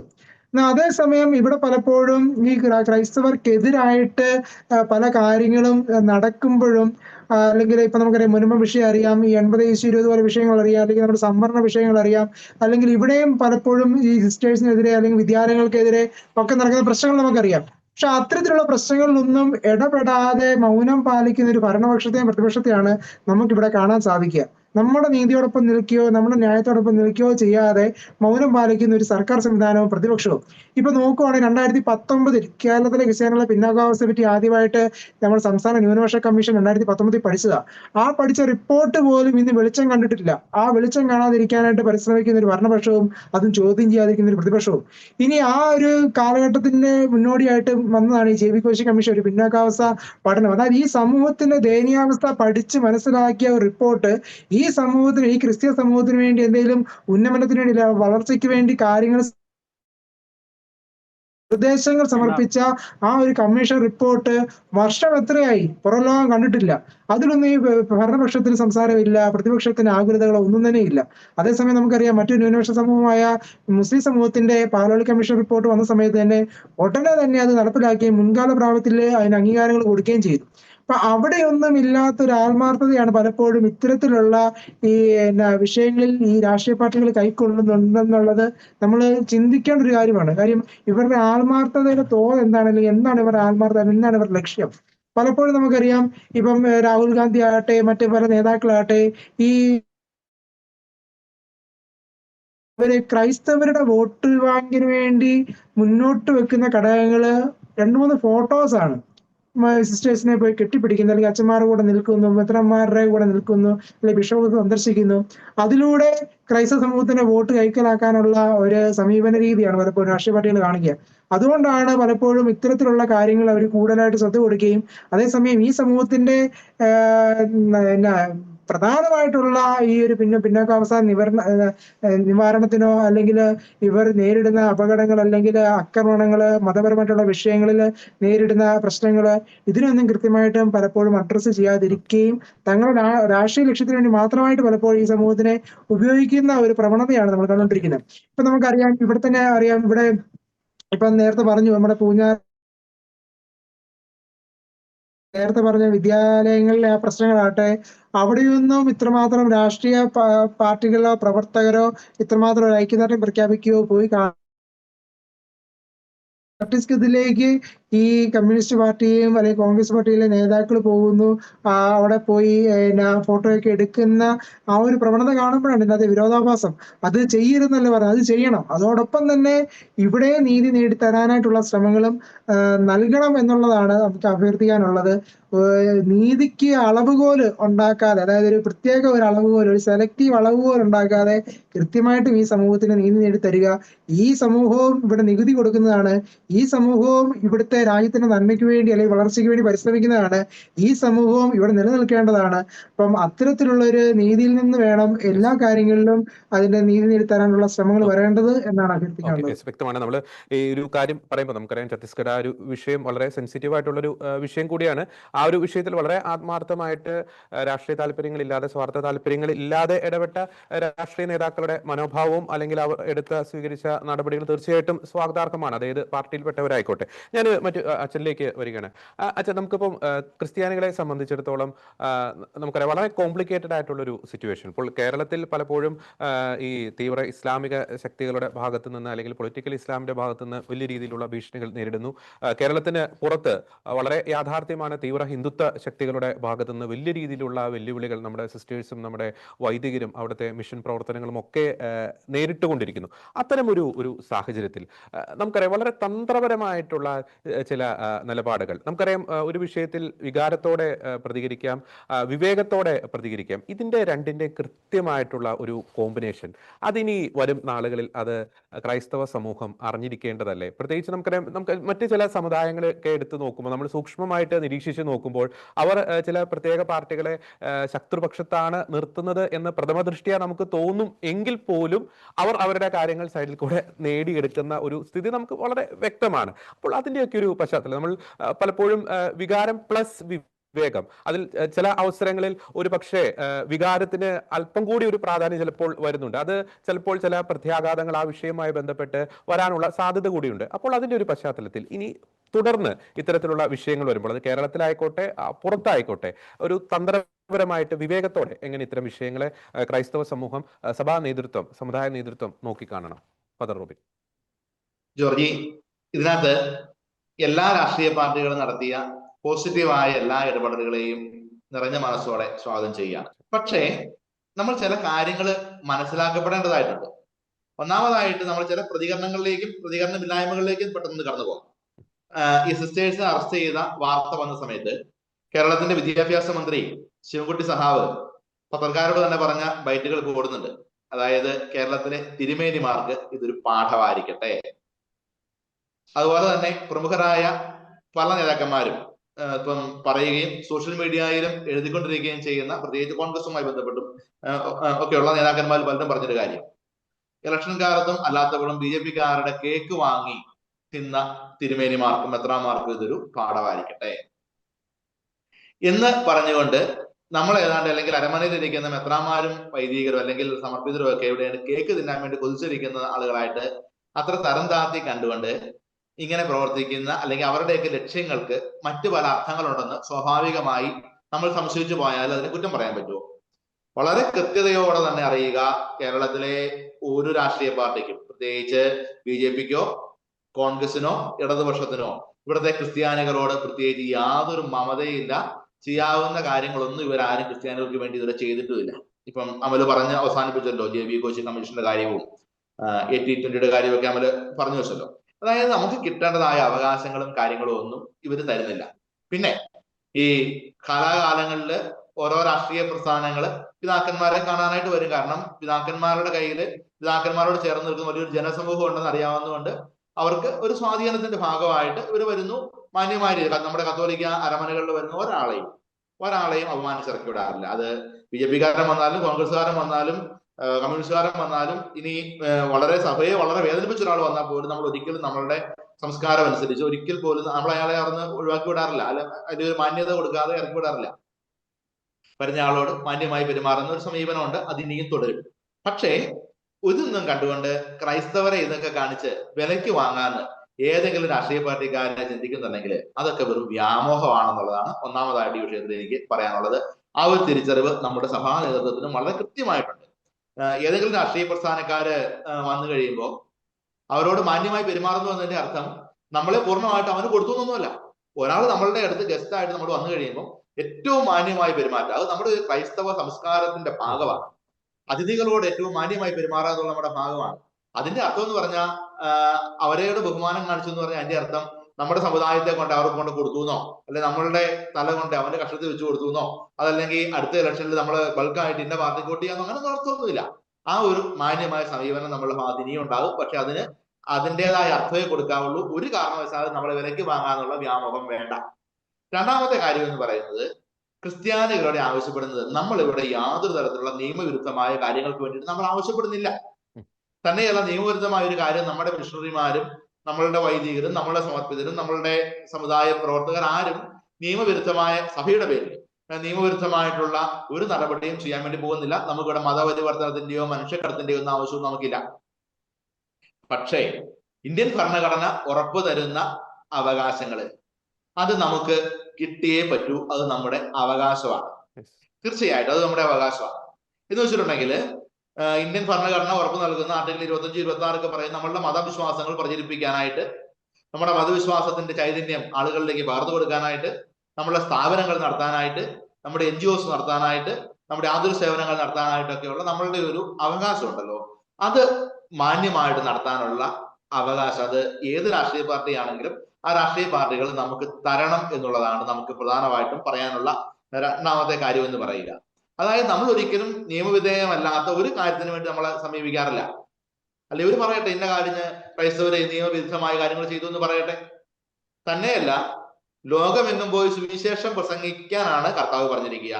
അല്ലാതെ എവിടെയെങ്കിലും പോയി ആളുകളെ ഫോഴ്സ് ചെയ്ത് മാനസാന്തരപ്പെടുത്തി അല്ലെങ്കിൽ ഫോഴ്സ് ചെയ്ത് മാമോദിസം വെക്കാനായിട്ട് ക്രൈസ്തവീകത പറയുന്നില്ല. വളരെ കൃത്യമായിട്ട് പറയാം. അങ്ങനെയുള്ള മാമോദിസകളൊന്നും നിലനിൽക്കുകയുമില്ല. തന്നെയല്ല, കത്തോലിക്ക സഭയിൽ എണ്ണം കൂട്ടി കൈ ബോധിപ്പിക്കേണ്ട ആവശ്യമൊന്നുമില്ല. പക്ഷെ യേശുക്രിസ്തുവിന്റെ രക്ഷാകരമായ ദൗത്യം ലോകാവസാനത്തോളം പറയുക എന്നുള്ളത് ക്രൈസ്തവന്റെ ഉത്തരവാദിത്തമാണ്. അത് സാഹചര്യങ്ങൾ അനുകൂലമാണെങ്കിലും അല്ലെങ്കിലും സഭ പറഞ്ഞുകൊണ്ടിരിക്കും. അതായത് യേശുക്രിസ്തു നമുക്ക് പറഞ്ഞു തന്നിരിക്കുന്ന ഒരു ചൈതന്യം ലോകത്തിന്റെ അവസാനം വരെ, അവസാനത്തെ ആളുകളിൽ വരെ എത്തിക്കുക എന്നുള്ള ഉത്തരവാദിത്തമാണ്. ഇവൻ ഇത് സ്വീകരിക്കണമെന്നോ അല്ലെങ്കിൽ സ്വീകരിക്കാത്തവനെ നമ്മൾ ഫോഴ്സ് ചെയ്ത് കൊണ്ടുവരുമെന്നോ അങ്ങനെയുള്ള ഒരു ലക്ഷ്യങ്ങളും ഒരു ദൗത്യവും നമുക്കില്ല. തന്നെയല്ല, നമ്മുടെ ഒരു പള്ളിക്കും അല്ലെങ്കിൽ ഒരു മിഷണറിമാർക്കും അങ്ങനെ റോമിൽ നിന്ന് മാർപ്പാപ്പ ടാർജറ്റ് തരുന്നില്ല. ഈ വർഷം അവസാനിക്കുമ്പോഴത്തേക്ക് ഇത്ര പേരെ മാമോദിസം മുക്കിയിരിക്കണമെന്ന് ഒരു മാർപ്പാപ്പായും അല്ലെങ്കിൽ ഒരു സഭാ സംവിധാനവും ആർക്കും ടാർജറ്റ് കൊടുക്കുന്നില്ല. ആ ടാർജറ്റ് അനുസരിച്ച് പ്രവർത്തിക്കേണ്ട കാര്യമല്ല ഈ മതപരിവർത്തനവും മറ്റു കാര്യങ്ങളും ഒക്കെ. നമുക്ക് വേണ്ടത് കർത്താവിന്റെ വചനം അത് അറിയപ്പെടേണ്ട ആളുകളിലേക്ക് കൊടുക്കുക. അങ്ങനെ കൊടുക്കാൻ തയ്യാറായതുകൊണ്ടാണ് ഇന്ത്യയിൽ പോലും ഇന്ന് ഇത്രയും ഒരു വെളിച്ചം ഉണ്ടായത്. നമ്മളൊക്കെ ഈ നവോത്ഥാന കേരളത്തെ കുറിച്ച് ഇവരോട് വാചാലരാകുന്നുണ്ടല്ലോ. ശരിക്കും പറഞ്ഞു കഴിഞ്ഞാൽ ഈ നവോത്ഥാന കേരളം എങ്ങനെയാ ഉണ്ടായത്? അതായത് നമ്മളുടെ വിദ്യാഭ്യാസ സ്ഥാപനങ്ങൾ, അതായത് നമ്മളുടെ മിഷണറി പ്രവർത്തനങ്ങളുടെ ഭാഗമായിട്ട് വന്ന വിദ്യാഭ്യാസ സ്ഥാപനങ്ങൾ ഓരോ മുക്കിലും മൂലയിൽ ഓരോ ഗ്രാമങ്ങളിലും വിദ്യാഭ്യാസ സ്ഥാപനങ്ങൾ ഉണ്ടായി. ആ മേഖലയിൽ വിദ്യാഭ്യാസത്തിന്റെ വെളിച്ചമുണ്ടായി, സംസ്കാരം ഉണ്ടായി. ഓരോ പ്രദേശങ്ങൾ ഡെവലപ്പ് ചെയ്യാനായിട്ട് നമുക്ക് കഴിഞ്ഞു. മിഷണറി പ്രവർത്തനങ്ങളുടെ ഭാഗമായിട്ട് നമുക്ക് കഴിഞ്ഞു. ഓരോ പ്രദേശത്തെ ആളുകളുടെ ആവശ്യം അനുസരിച്ച് അവിടെ ഇറങ്ങി പ്രവർത്തിക്കാനായിട്ട് ക്രൈസ്തവ നേതൃത്വത്തിന് കഴിഞ്ഞു. അങ്ങനെയല്ലേ നമ്മുടെ നാട്ടിൽ ഇത്രമാത്രം ഈ നവോത്ഥാനമൊക്കെ ഉണ്ടായത്? തെരുവ് കുട്ടികളില്ലാത്ത കേരളമാണെന്ന് പറഞ്ഞ് അഭിമാനിക്കാറുണ്ട് നമ്മള്. നമ്മുടെ നാട്ടിൽ എങ്ങനെയാ ഈ തെരുവ് കുട്ടികളില്ലാത്ത കേരളമായിട്ട് നമ്മുടെ കേരളം മാറുന്നേ? നമ്മുടെ നാട്ടിലെ ഈ തെരുവോരങ്ങളിൽ ഏതെങ്കിലും കുഞ്ഞ് വലിച്ചെറിയപ്പെടുമ്പോ അവരെയൊക്കെ ഇരു കരങ്ങളും നീട്ടി സ്വീകരിക്കാനായിട്ട് നമ്മളുടെ സമർപ്പിതർ നടത്തുന്ന പല സ്ഥാപനങ്ങളും ഇവിടെ 24 മണിക്കൂറും തുറന്നിരിക്കുന്നത് കൊണ്ടല്ലേ ഈ തെരുവീതികളിൽ അല്ലെങ്കിൽ തെരുവ് കുട്ടികൾ നമ്മുടെ കേരളത്തിലൂടെ അലഞ്ഞു നടക്കാതിരിക്കുക? ആഹാരം തേടി വിശന്ന് വല്ലാതെ അസ്വസ്ഥപ്പെടുന്ന ഒരാള് ഏത് ക്രൈസ്തവ സ്ഥാപനത്തിലേക്ക് ചെന്ന് കൈ നീട്ടിയാലും അവൻ അന്നം കൊടുത്ത പാരമ്പര്യമാണ് നമുക്കുള്ളത്. അവനോട് നമ്മൾ ചോദിക്കാറില്ല, നീ അടുത്ത ആഴ്ച ഞാൻ ചോറ് തരാം, അടുത്ത ആഴ്ച ക്രിസ്ത്യാനി ആകുമെന്ന് നമ്മൾ ചോദിക്കാറില്ല. നന്മ ചെയ്യുക, വചനം പറയുക, അത് ക്രിസ്ത്യാനിയുടെ ഒരു അവകാശമാണ്. അത് ഇന്ത്യൻ ഭരണഘടന നമുക്ക് നൽകി വെച്ചിരിക്കുന്ന അവകാശമാണ്. അത് കൃത്യമായിട്ട് പാലിക്കപ്പെടുവാനായിട്ട് അതല്ലെങ്കിൽ അതിന്റെ നിയമത്തിന്റെ പരിധിക്കുള്ളിൽ നിന്നുകൊണ്ട് അങ്ങനെയുള്ള കാര്യങ്ങൾ ചെയ്യാനായിട്ട് നമുക്ക് അവകാശം ഉണ്ടാകണം. രണ്ടാമതായിട്ട് രാജ്യം ഒരു ന്യൂനപക്ഷ വിഭാഗങ്ങൾക്ക് നൽകുന്ന സംരക്ഷണം നമുക്ക് കിട്ടണം. അത് നിർബന്ധമുള്ള കാര്യമാണ്. കാരണം നമുക്കറിയാമല്ലോ, ഇന്ത്യ എന്ന് പറയുന്ന ഈ ബൃഹത്തായ പാരമ്പര്യമുള്ള ബൃഹത്തായ മതേതര രാജ്യം, അതിനുള്ളിലെ ഏറ്റവും ചെറിയ കമ്മ്യൂണിറ്റി എന്ന് അല്ലെങ്കിൽ ഏറ്റവും പ്രബലമായ ഏറ്റവും ചെറിയ കമ്മ്യൂണിറ്റി എന്ന് വേണമെങ്കിൽ പറയാം. ബുദ്ധിസവും ജൈനിസവും ഒക്കെ വളരെ വളരെ ചെറുതായ രീതിയിലുണ്ടെങ്കിലും പ്രബലമായ കമ്മ്യൂണിറ്റികളിൽ ഏറ്റവും ചെറുത് ക്രൈസ്തവരാണ്.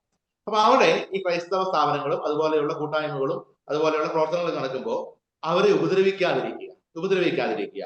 ഇവിടെ സംഭവിച്ചുകൊണ്ടിരിക്കുന്നത് ഇരയുടെ കൂട്ടത്തിലാണെന്ന് പറയുകയും വേട്ടക്കാരനൊപ്പം ഓടുകയും ചില സമയങ്ങളിൽ മാത്രം വന്ന് ഇരയെ സപ്പോർട്ട് ചെയ്ത് മാറി നിന്ന് ചിരിക്കുകയൊക്കെ ചെയ്യുന്ന ആ ഒരു തരത്തിലുള്ള രാഷ്ട്രീയ സംവിധാനങ്ങളുണ്ട്. അതൊരിക്കലും ഉണ്ടാകാനായിട്ട് പാടില്ല. ഒരിക്കൽ പോലും ക്രൈസ്തവ സമൂഹം എന്ന് പറയുന്നത് ഏതെങ്കിലും രാഷ്ട്രീയ പാർട്ടികളുടെ അടിമകൾ എന്നുവരായിട്ടില്ല. ഒരു പാർട്ടിയുടെയും ഇപ്പൊ എല്ലാ കത്തോലിക്കനും കോൺഗ്രസ്സുകാരനാണോ, എല്ലാ കത്തോലിക്കനും കമ്മ്യൂണിസ്റ്റുകാരനാണോ, എല്ലാ കത്തോലിക്കനും BJP-കാരനാണോ എന്നൊന്നുമില്ല. നമുക്ക് നമ്മുടേതായ രീതിയിലുള്ള സ്വന്തമായി ചിന്തിക്കാനായിട്ട് ആളുകളെ പഠിപ്പിക്കുകയും ബുദ്ധിയും ബോധമുള്ള സമൂഹത്തെ വാർത്തെടുക്കുകയും നമ്മൾ ചെയ്തിട്ടുണ്ട്. കാലാകാലങ്ങളിൽ അത് അനുയോജ്യമായ രീതിയിലുള്ള നിലപാടുകൾ എടുക്കാനുള്ള ആർജവത്വം നമ്മുടെ ക്രൈസ്തവ സമൂഹത്തിനുണ്ട്. തന്നെയല്ല, ഇത്രയും കാലത്തെ നമ്മുടെ ചരിത്രത്തിനിടയിൽ നോക്കിക്കേ, ഏതെങ്കിലും സ്ഥലത്തിൽ നമ്മൾ ഇന്ന പാർട്ടിക്ക് വോട്ട് ചെയ്യണമെന്ന് നമ്മൾ ഒരിടത്തും നമ്മൾ പറഞ്ഞിട്ടില്ല. ചില കാര്യങ്ങൾ നമ്മൾ പറഞ്ഞിട്ടുണ്ട്, നിലപാടുകൾ പറഞ്ഞിട്ടുണ്ട്, വസ്തുതകൾ പറഞ്ഞിട്ടുണ്ട്. ആളുകൾ ആ നിലവാരത്തിലേക്ക് പോവുകയാണ്, അല്ലെങ്കിൽ അതനുസരിച്ച് ആളുകൾ ചിന്തിക്കുകയും പിതാക്കന്മാരോട് ചേർന്ന് ചില നിലപാടുകൾ എടുക്കുകയും ചെയ്യുകയും ചെയ്തിട്ടുണ്ട്. അല്ലാതെ ഇന്ന രാഷ്ട്രീയ പാർട്ടിയുടെ അടിമകളായിരുന്നു കത്തോലിക്കനെ ആരും വിലയിരുത്താൻ വേണ്ടി വരണ്ട. അപ്പൊ അതുകൊണ്ട് തന്നെ നമുക്ക് ആത്യന്തികമായിട്ട് പറയാനുള്ളത്, ഈ നിയമം നമുക്ക് തരാത്ത ഒരു സുരക്ഷിതത്വവും നമുക്ക് വേണ്ട. പക്ഷേ നിയമം തരുന്ന കാര്യങ്ങൾ കൃത്യമായിട്ട് നമുക്ക് പാലിക്കാനുള്ള അവകാശങ്ങൾ, അതിനുള്ള സുരക്ഷിതത്വം, അതിനുള്ള പ്രവർത്തന സ്വാതന്ത്ര്യം, അതിനുള്ള കാര്യങ്ങൾ നമുക്ക് തരണം. രാഷ്ട്രീയ പ്രസ്ഥാനങ്ങള് വെറുതെ ഷോ ഓഫ് കാണിച്ചത് മാത്രം കാര്യമില്ല, പ്രവർത്തിക്കേണ്ടതുപോലെ പ്രവർത്തിക്കണം. ഇപ്പോ ഈ ഛത്തീസ്ഗഡിലേക്ക് തന്നെ പെട്ടെന്ന് വന്നു കഴിഞ്ഞാല് ഛത്തീസ്ഗഡിന്റെ മുഖ്യമന്ത്രി അയാൾ ആവർത്തിച്ച് പറഞ്ഞുകൊണ്ടിരിക്കുകയാണ് പോലീസ് കാണിച്ചതാണ് ശരി. എന്താണ് ശരി? അദ്ദേഹത്തിന് എന്ത് അവകാശമാണ് ഇത് പറയാനായിട്ടുള്ളത്? അതുപോലെ തന്നെ നമ്മൾ മുഖ്യമന്ത്രിയെ മാത്രം പറഞ്ഞിട്ട് കാര്യമൊന്നുമില്ല. നമുക്ക് വളരെ ശ്രദ്ധിക്കപ്പെടേണ്ടതായ വേറൊരു കാര്യമുണ്ട്. ഇപ്പോ ഈ കോൺഗ്രസ് എന്ന് പറയുന്ന രാഷ്ട്രീയ പ്രസ്ഥാനത്തിന്റെ നേതാക്കന്മാർ അവിടെ പോയി നടത്തിയ പ്രതികരണങ്ങളൊക്കെ നമ്മൾ സ്വാഗതം ചെയ്യുന്നു. പക്ഷേ അതിനേക്കാൾ ഉപരിയായിട്ട് അവിടെ ഉണ്ടാകേണ്ട പ്രതികരണം എന്ന് പറയുന്നത് ഡോക്ടർ ചരൺദാസ് മഹത്തിന്റെ നേതൃത്വത്തിൽ 32 MLA-മാരുണ്ട് കോൺഗ്രസിന്. അവരുടെ ഒരു പ്രതികരണം ഉണ്ടാകും. ഇവിടെ നിന്ന് വൃദ്ധാക്കരാട്ട് ഉൾപ്പെടെയുള്ള ഇടതുപക്ഷ നേതാക്കന്മാര് അവിടെ പോവുകയും സിസ്റ്റർമാരെ കാണാനായിട്ട് ശ്രമിക്കുകയും ഒക്കെ ചെയ്തു, അവർ കാണുകയൊക്കെ ചെയ്തു. നന്ദിയോടെ നമ്മൾ ഓർക്കുന്നു. പക്ഷേ ഇനി ഒരിക്കൽ പോലും ഒരു ക്രൈസ്തവ മിഷണറി വേട്ടയാടപ്പെടാൻ പാടില്ല എന്നൊരു നിലപാട് CPM-ന്റെ പോളിറ്റ് ബ്യൂറോയും അല്ലെങ്കിൽ പാർലമെന്റിലെ ഇടതുപക്ഷ പ്രസ്ഥാനങ്ങളും ആ ഒരു നിലപാടാണ്. ഈ സിസ്റ്റർമാരെ വിട്ടയക്കണം എന്നുള്ളതല്ല. കാരണം സിസ്റ്റർമാരെ വിട്ടയക്കാതിരിക്കാൻ മാർഗമില്ല. കാരണം ഇവർ തെറ്റും ചെയ്തിട്ടില്ല. ഇനി ഒരിക്കൽ പോലും ക്രൈസ്തവ മിഷണറി വേട്ടയാടപ്പെടാൻ പാടില്ല എന്നുള്ള ഒരു നിലപാട് നമ്മുടെ രാഷ്ട്രീയ നേതാക്കന്മാർ എടുക്കണം. ഈ സിസ്റ്റർമാരെ സംബന്ധിച്ചിടത്തോളം നമ്മൾ വീണ്ടും ഞാൻ പറയട്ടെ, ഇവർക്ക് ഒരു കാരണവശാലും ഈ പറയുന്ന നിയമപരമായിട്ട് ഈ കാര്യങ്ങളൊന്നും നിലനിൽക്കുകയില്ല. കാരണം മനുഷ്യക്കടത്ത്, ഇപ്പം മതപരിവർത്തനം എന്ന് പറയുന്ന ഇവര് വളരെ കാലം മുമ്പ് തന്നെ ഇവർ മതം മാറിയവരാണ്, അല്ലെങ്കിൽ മതവിശ്വാസത്തിലേക്ക് വന്നവരാണ്, പ്രായപൂർത്തിയായവരാണ്. അതിനകത്ത് കാര്യം നിലനിൽക്കില്ല. പിന്നെ പറഞ്ഞുകൊണ്ടിരിക്കുന്നത് ഈ പറയണ മനുഷ്യക്കടത്ത് എന്ന് പറയുന്ന കാര്യത്തെ കുറിച്ചാണ് പറഞ്ഞു വയ്ക്കുക. എന്ത് അടിസ്ഥാനത്തിലാണ് പറയുക? UN 2000 പ്രസിദ്ധീകരിച്ച പ്രോട്ടോകോള്, അല്ലെങ്കിൽ ആ പ്രോട്ടോകോൾ പ്രകാരം ചില കാര്യങ്ങൾ ഉണ്ടെങ്കിൽ മാത്രമേ ഇത് മനുഷ്യക്കടത്തായിട്ട് പറയാനായിട്ട് പറ്റുള്ളൂ. അത് ഫോഴ്സ് ആയിട്ട് ലേബർ ചെയ്യിപ്പിക്കാൻ വേണ്ടി കൊണ്ടുപോകണം, അവരെ നിർബന്ധിച്ച് അവർ തട്ടിക്കൊണ്ട് പോകണം, സ്ലേവർക്ക് തുല്യമായിരിക്കണം, അതുപോലെ തന്നെ സെക്സ്വൽ എക്സ്പ്ലോയിറ്റേഷൻ ഉണ്ടാവണം, ഓർഗൻ റിമൂവൽ പോലുള്ള കാര്യങ്ങൾക്ക് വേണ്ടിയുള്ള ശ്രമം ഉണ്ടാവണം. ഇങ്ങനെയൊക്കെ പല കാര്യങ്ങളുണ്ടെങ്കിൽ മാത്രമേ ഇതൊക്കെ ഈ മനുഷ്യക്കടത്ത് എന്ന് പറയുന്ന ആ നിലത്തിലേക്ക് വരാൻ പറ്റുള്ളൂ. വീണ്ടും BNSS-ന്റെ 140 പറയുന്ന പ്രകാരമുള്ള കാര്യങ്ങൾ പറയുമ്പോഴും ത്രെട്ട് ഉപയോഗിച്ചുകൊണ്ട് കൊണ്ടുപോകുന്നതായിരിക്കണം, ഫോഴ്സ് ഉപയോഗിച്ചുകൊണ്ട് കൊണ്ടുപോകുന്നതാണ്, തട്ടിക്കൊണ്ടു പോകുന്നതാണ്, ഫ്രോഡ് വാഗ്ദാനങ്ങൾ കൊടുത്തുകൊണ്ട് കൊണ്ടുപോകുന്നതാണ്, അല്ലെങ്കിൽ അവരുടെ പവർ ഉപയോഗിച്ചുകൊണ്ട് കൊണ്ടുപോകുന്നതാണ്. ഇവിടേക്ക് എവിടെ ഈ പാവം പിടിച്ച ദുഷ്ടന്മാര് ഈ കുട്ടികൾ സുരക്ഷിതരായിരിക്കാൻ വേണ്ടിയിട്ട് അവരെ അനുയാത്ര ചെയ്തു. അവരോട് അത്രമാത്രം ഈ കുട്ടികളുടെ ജീവിതത്തെ ഈ സമർപ്പിതരെ ബഹുമാനിക്കുന്നത് കൊണ്ട് ഒരു കുഞ്ഞു പോലും അവരുടെ അടുത്തേക്ക് വരുന്ന ഒരു കുഞ്ഞു പോലും അപമാനിക്കപ്പെടാനോ വേദനിക്കപ്പെടാനോ പാടില്ല എന്ന് ഉറപ്പുള്ളത് കൊണ്ട് അനുയാത്ര ചെയ്തു. അതിന്റെ പേരിലാണ് ഇത് ചെയ്തേക്കുന്നത്. ഇതൊക്കെ നിയമം കണ്ണു തുറന്ന് നോക്കുന്ന അന്ധരല്ലാത്ത ന്യായാധിപന്മാരുടെ അടുത്ത് ചെന്ന് കഴിഞ്ഞാൽ ഇതൊന്നും നിലനിൽക്കുകയില്ല. അതുകൊണ്ട് ഈ സിസ്റ്റർമാരെ വിട്ടയക്കണമെന്ന് പറയുന്നതിനകത്ത് കാര്യമൊന്നുമില്ല. കാരണം അത് വിട്ടയക്കപ്പെടുക തന്നെ ചെയ്യണം. അതിന് പോലും കഴിയുന്നില്ലെങ്കിൽ നമുക്ക് എങ്ങനെ ഇന്ത്യൻ നിയമവ്യവസ്ഥിതി ശക്തമാണെന്ന് പറയാനായിട്ട് പറ്റുക? ഇന്ത്യൻ നിയമ സംവിധാനത്തിൽ സാധാരണക്കാർ വിശ്വസിക്കാനായിട്ട് പറ്റുന്നത് എങ്ങനെയാ?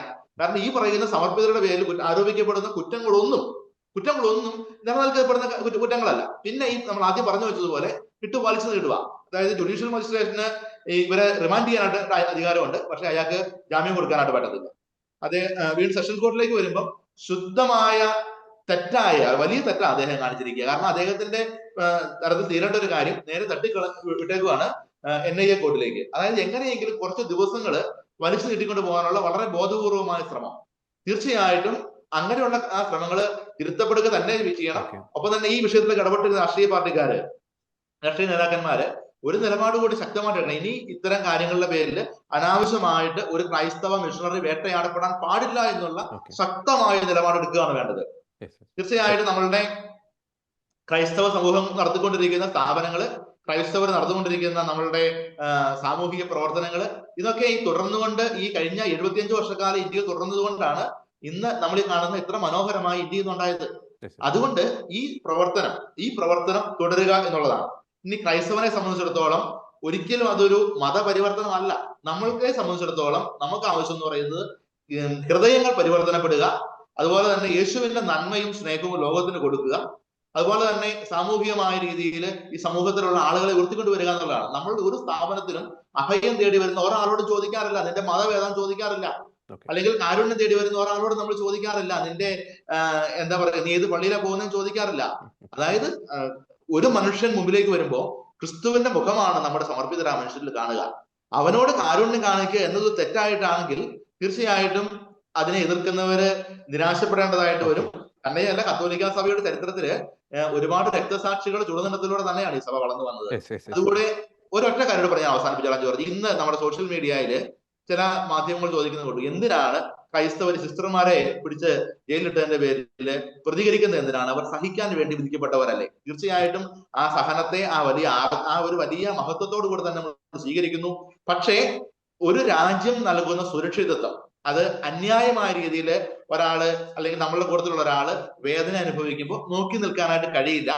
കാരണം നമ്മൾ ആ തരുന്ന വേദന ഈ അറസ്റ്റ് ചെയ്ത പോലീസുകാരോടോ ആ ബജരംഗദൾ പ്രവർത്തകരോടോ അവിടെ ഉണ്ടായിരുന്ന ആൾക്കൂട്ടത്തോട് ഒരു വൈരാഗ്യവും നമുക്കില്ല. ആ സഹനത്തെ സഹനമായിട്ട് തന്നെ നമ്മുടെ സമർപ്പിതർ സ്വീകരിക്കുന്നു, സഭ സ്വീകരിക്കുന്നു.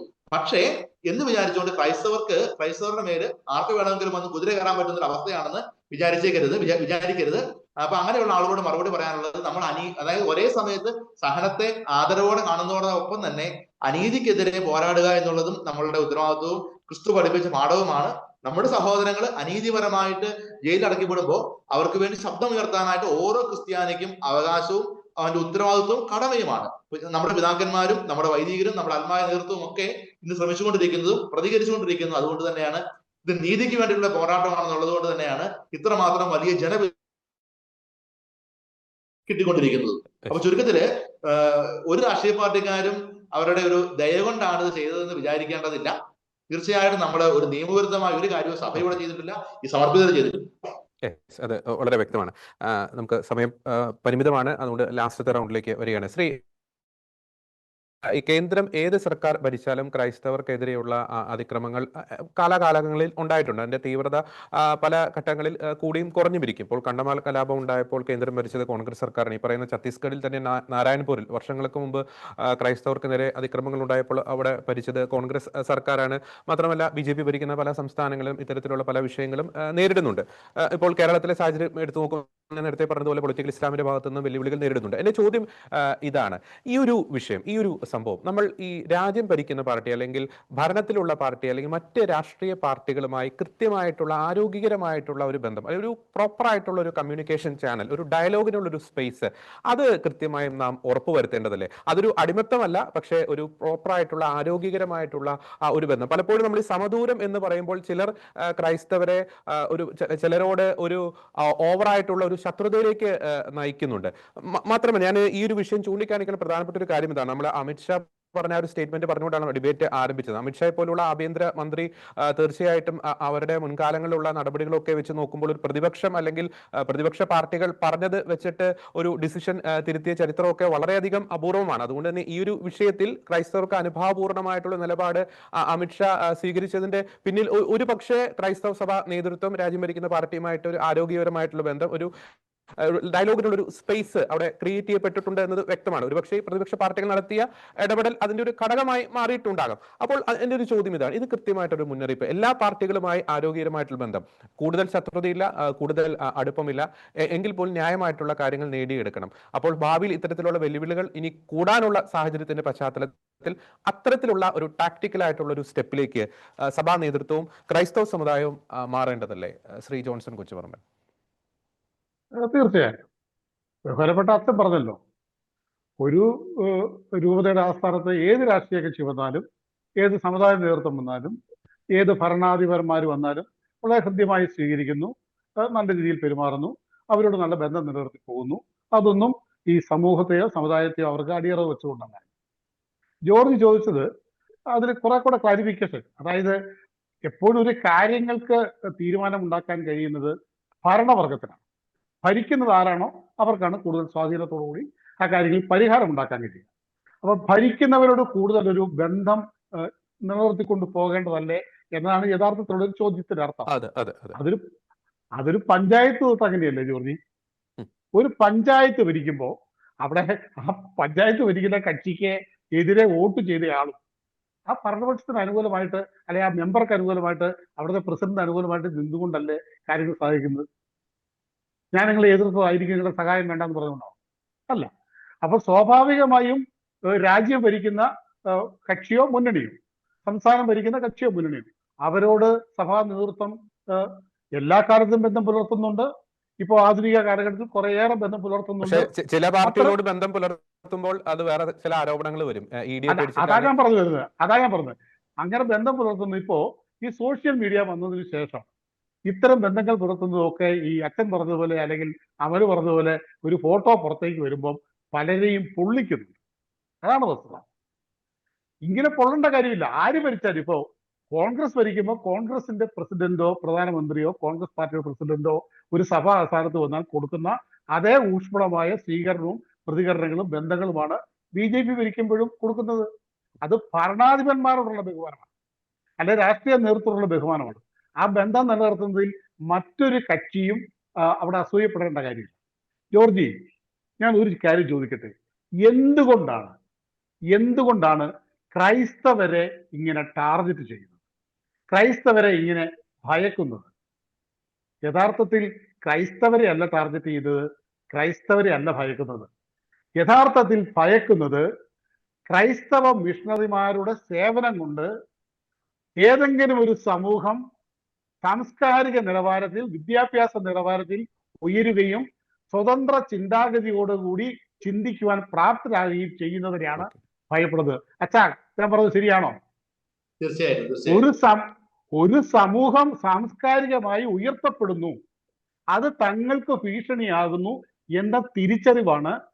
അത് ഈ തീവ്ര ഹിന്ദുത്വ നിലപാടുള്ള കക്ഷികൾക്ക് മാത്രമല്ല, ആര് ഭരിക്കാനും ഭരണകൂടങ്ങൾക്ക്, രാഷ്ട്രീയ കക്ഷികൾക്ക് ഈ സമുദായത്തെ അടിമകളായി നിലനിർത്താൻ കഴിയില്ല എന്ന് തോന്നുമ്പോൾ അവർക്ക് ഈ സാംസ്കാരിക ബോധം പകർന്നു കൊടുക്കുന്നവർ ശത്രുക്കളായി മാറും. അല്ലാതെ ഈ കന്യാസ്ത്രീമാര് അവിടെ എന്ത് മാരകമായ പാപം ചെയ്തിട്ടാ? അവരവിടെ ചെയ്യുന്നത് സേവനങ്ങളാണെന്ന് ഈ പറഞ്ഞ ഹിന്ദുത്വ ബഹിർഗതകൾക്ക് അറിയാം. അവരുടെ പ്രശ്നം ഈ കന്യാസ്ത്രീമാരല്ല. ഈ കന്യാസ്ത്രീമാർ കൊടുക്കുന്ന സർവീസ് കൊണ്ട്, സേവനം കൊണ്ട് ഒരു ജനത ഇവരുടെ അടിമത്തത്തിൽ നിന്നും പോകും. സവർണ മേധാവിത്വം, പച്ചയ്ക്ക് പറയുന്നതാണ്, സവർണ മേധാവിത്വത്തിന് കീഴിൽ നിൽക്കുന്ന അഥവാ താഴ്ന്ന തട്ടിലുള്ള ജാതികളെ അവർക്ക് ഇല്ലായ്മ വരുന്നു. ഓക്കെ. അത് അവരുടെ രാഷ്ട്രീയ താല്പര്യങ്ങൾക്ക് വിഘാതമായി വരുന്നു.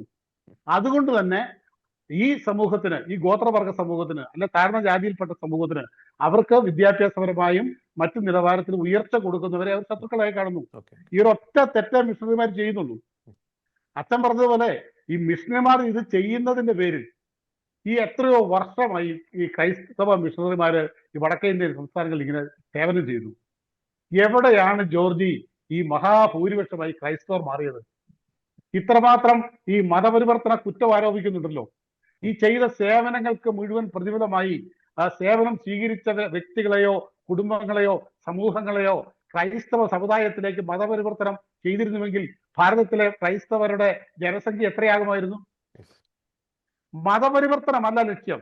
അച്ഛൻ പറഞ്ഞല്ലോ, മനസ്സിലേക്ക് നമ്മുടെ ക്രിസ്തുവിനുള്ള വിശ്വാസം പകർന്നു കൊടുക്കുക, നമ്മുടെ സുവിശേഷം പകർന്നു കൊടുക്കുക. അവര് ക്രിസ്തു മതത്തിൽ ചേർന്നോ എന്നുള്ളതല്ല, അവരിൽ ക്രിസ്തുവിന് സ്നേഹം കിട്ടിയിട്ടുണ്ടോ? ഇതാണ് മിഷണറിമാർ ചെയ്യുന്നത്. അതിനെ ഭയക്കുന്നത് ബജറംഗ് ദളാണെങ്കിലും വിശ്വ ഹിന്ദു പരിഷത്താണെങ്കിലും ആരാണെങ്കിലും ഭയക്കുന്നത് ഈ ജനതയിൽ ഉണ്ടാകുന്ന സാമൂഹിക ഉയർച്ചയാണ്, സാമൂഹിക ബോധ്യത്തിലുള്ള വളർച്ചയാണ്. അത് നാടിന് നല്ലതല്ല. ഈ മിഷണറിമാരുടെ സേവനം അങ്ങനെ തടയാൻ കഴിയില്ല. കേരളത്തിലെ ക്രൈസ്തവർ മാത്രമല്ല, ആഗോളമായിട്ടുള്ള ക്രൈസ്തവ സമൂഹത്തിന് കൃത്യമായ ബോധ്യമുണ്ട്. എവിടെ പീഡിപ്പിക്കപ്പെട്ടാലും ആ പീഡനങ്ങളിൽ നിന്ന് ഉയർത്തെഴുന്നേറ്റുകൊണ്ട് സഭയും വിശ്വാസികളും സമൂഹത്തിൽ വളരെ വ്യക്തമാണ്. ഞാൻ ലാസ്റ്റായിട്ട് അമലിലേക്ക് പോവുകയാണ്. ക്രൈസ്തവർ നടത്തുന്ന, സമൂഹത്തിൽ നടത്തുന്ന ഇടപെടലുകൾ, പ്രത്യേകിച്ച് നമുക്ക് സ്ഥാപനങ്ങളുണ്ട്, അത്തരത്തിലുള്ള മിഷൻ പ്രവർത്തനങ്ങളുണ്ട്, ആതുരാലയങ്ങളുണ്ട്. അപ്പോൾ നമ്മൾ നടത്തുന്ന ഇടപെടലുകളിൽ എത്രത്തോളം ജാഗ്രത വർദ്ധിപ്പിക്കേണ്ടിയിരിക്കുന്നു? പലപ്പോഴും പ്രാവുകളെ പോലെ നിഷ്കളങ്കരും സർപ്പങ്ങളെ പോലെ വിവേകികളും, അത് നല്ലൊരു ദൈവവചനമാണ്. പക്ഷേ ചില ഘട്ടങ്ങളിൽ പ്രാവുകളെ പോലെ നിഷ്കളങ്കർ മാത്രമായി പോകുന്നു, സർപ്പങ്ങളെ പോലെ ആ വിവേകികൾ ആ ത്തിലേക്ക് വരുന്നതിൽ ചെറിയ തോതിലെങ്കിലും പല ഘട്ടങ്ങളിൽ ഒരു പരാജയം സംഭവിക്കുന്നു. അതിനാൽ തന്നെ മാറുന്ന രാഷ്ട്രീയമായിട്ടുള്ള ഒരു ഇടപെടലല്ല ഞാൻ ഉദ്ദേശിക്കുന്നത്. മറ്റ് കാര്യങ്ങളിൽ, സാമൂഹികമായിട്ടുള്ള ഇടപെടലുകളിൽ, രാജ്യത്തിന്റെ നിയമം അനുശാസിക്കുന്ന അതുമായി ബന്ധപ്പെട്ടുള്ള കാര്യങ്ങളിൽ എത്രത്തോളം ഒരു ജാഗ്രത നമ്മൾ വർദ്ധിപ്പിക്കേണ്ടിയിരിക്കുന്നു, പ്രത്യേകിച്ച് ശത്രുക്കളുടെ എണ്ണം കൂടിക്കൊണ്ടിരിക്കുന്ന സാഹചര്യത്തിൽ? തീർച്ചയായിട്ടും ക്രിസ്ത്യാനികളെ പറ്റി പറയുമ്പോൾ പലപ്പോഴും നമ്മൾ പറയുന്ന ഒരു വാക്കാണ് കുഞ്ഞാടുകൾ എന്നുള്ളത്. അപ്പം ആടുകളുടെ ഒരു നിഷ്കളങ്കതയും ആടുകളുടെ ആ ഒരു എന്താ പറയുക ഒരു മനോഭാവം കൂടിയാണ് ശരിക്കും പറയാൻ ക്രിസ്ത്യാനികൾക്കുള്ളത്. അതുകൊണ്ട് തന്നെ ശരിക്കും പറഞ്ഞു കഴിഞ്ഞാൽ കടിച്ചു കീറാൻ പറ്റുന്ന ചെന്നായിക്ക് ഈസി ആയിട്ട് തന്നെ കൊന്നു തിന്നാൻ പറ്റുന്ന രീതിയിലേക്ക് പലപ്പോഴും നമ്മുടെ എന്താ പറയുന്നത് പ്രവർത്തനങ്ങളിലൂടെ പലപ്പോഴും മാറുന്നുണ്ടോ എന്ന് പോലും പലപ്പോഴും നമ്മൾ സംശയിക്കാനായിട്ട് വരും. കാര്യം ഇത്രയേ ഉള്ളൂ, പലരും നമ്മുടെ അടുത്ത് വരുന്നു, ആരാണ് നമ്മുടെ ശത്രു എന്ന് പലപ്പോഴും തിരിച്ചറിയാത്ത വിധത്തിലേക്ക് നമ്മുടെ സമൂഹത്തിലെ പലരും മാറുന്നുണ്ടോ എന്നുള്ളതാണ് നമ്മൾ ഈ കാലഘട്ടത്തിൽ കാണുന്നത്. അപ്പം കൃത്യവും വ്യക്തവുമായും ഈ സമൂഹത്തിൽ നിന്നുകൊണ്ട് തന്നെ ആരൊക്കെയാണ് നമുക്ക് കൃത്യമായിട്ട് എതിര് നിൽക്കുന്നത്, അവരെന്ത് കാര്യത്തിന് വേണ്ടി, കാര്യം കാണാൻ വേണ്ടിയാണോ അതോ കൊന്നു തിന്നാൻ വേണ്ടിയാണോ, അവരുടെ ഭക്ഷണത്തിന് വേണ്ടിയാണോ നമ്മുടെ ഇടയിലേക്ക് സമീപിക്കുക എന്നുള്ള ആ ഒരു എന്താ പറയുക ഒരു ജാഗ്രത ചിന്ത അത് നമ്മളിൽ ഉണ്ടാകണം എന്നുള്ളതാണ് ഈ കാലഘട്ടത്തിൽ നമ്മൾ അടിയന്തരമായിട്ട് നമുക്ക്. ഞാൻ അതുമായിട്ട് ഒരു കാര്യം കൂടി ഒന്ന് ആഡ് ചെയ്യാൻ ആഗ്രഹിക്കുകയാണ്. നമ്മൾ ഈ സമരങ്ങളുമായിട്ട് ബന്ധപ്പെട്ട് SDP-യുടെ കൊടി കൂടി ഈ പ്രതിഷേധ സമരങ്ങളിൽ നാം കണ്ടു. ഈ കൊടി നമ്മൾ വിഴിഞ്ഞ സമരത്തിൽ കണ്ടതാണ്, മറ്റ് ചില ഇടങ്ങളിൽ കണ്ടതാണ്. അപ്പോൾ അതിന്റെ കൂടി പശ്ചാത്തലത്തിൽ അമലിന് ആ കാര്യം വിശദീകരിക്കാം. തീർച്ചയായിട്ടും പലപ്പോഴും നമുക്കറിയാം അത്തരത്തിലുള്ള ഈ പാർട്ടികളാട്ടെ അല്ലെങ്കിൽ ഇത്തരത്തിലുള്ള സംഘടനകളാട്ടെ പലപ്പോഴും ഒരു ഒരു യഥാർത്ഥ ക്രൈസ്തവ മനോഭാവം അല്ലെങ്കിൽ സ്നേഹത്തോടു കൂടിയുള്ള ഒരു സമീപനമാണോ നമ്മളോട് നടത്തുന്നുള്ളത് ചിന്തനീയം തന്നെയാണ്.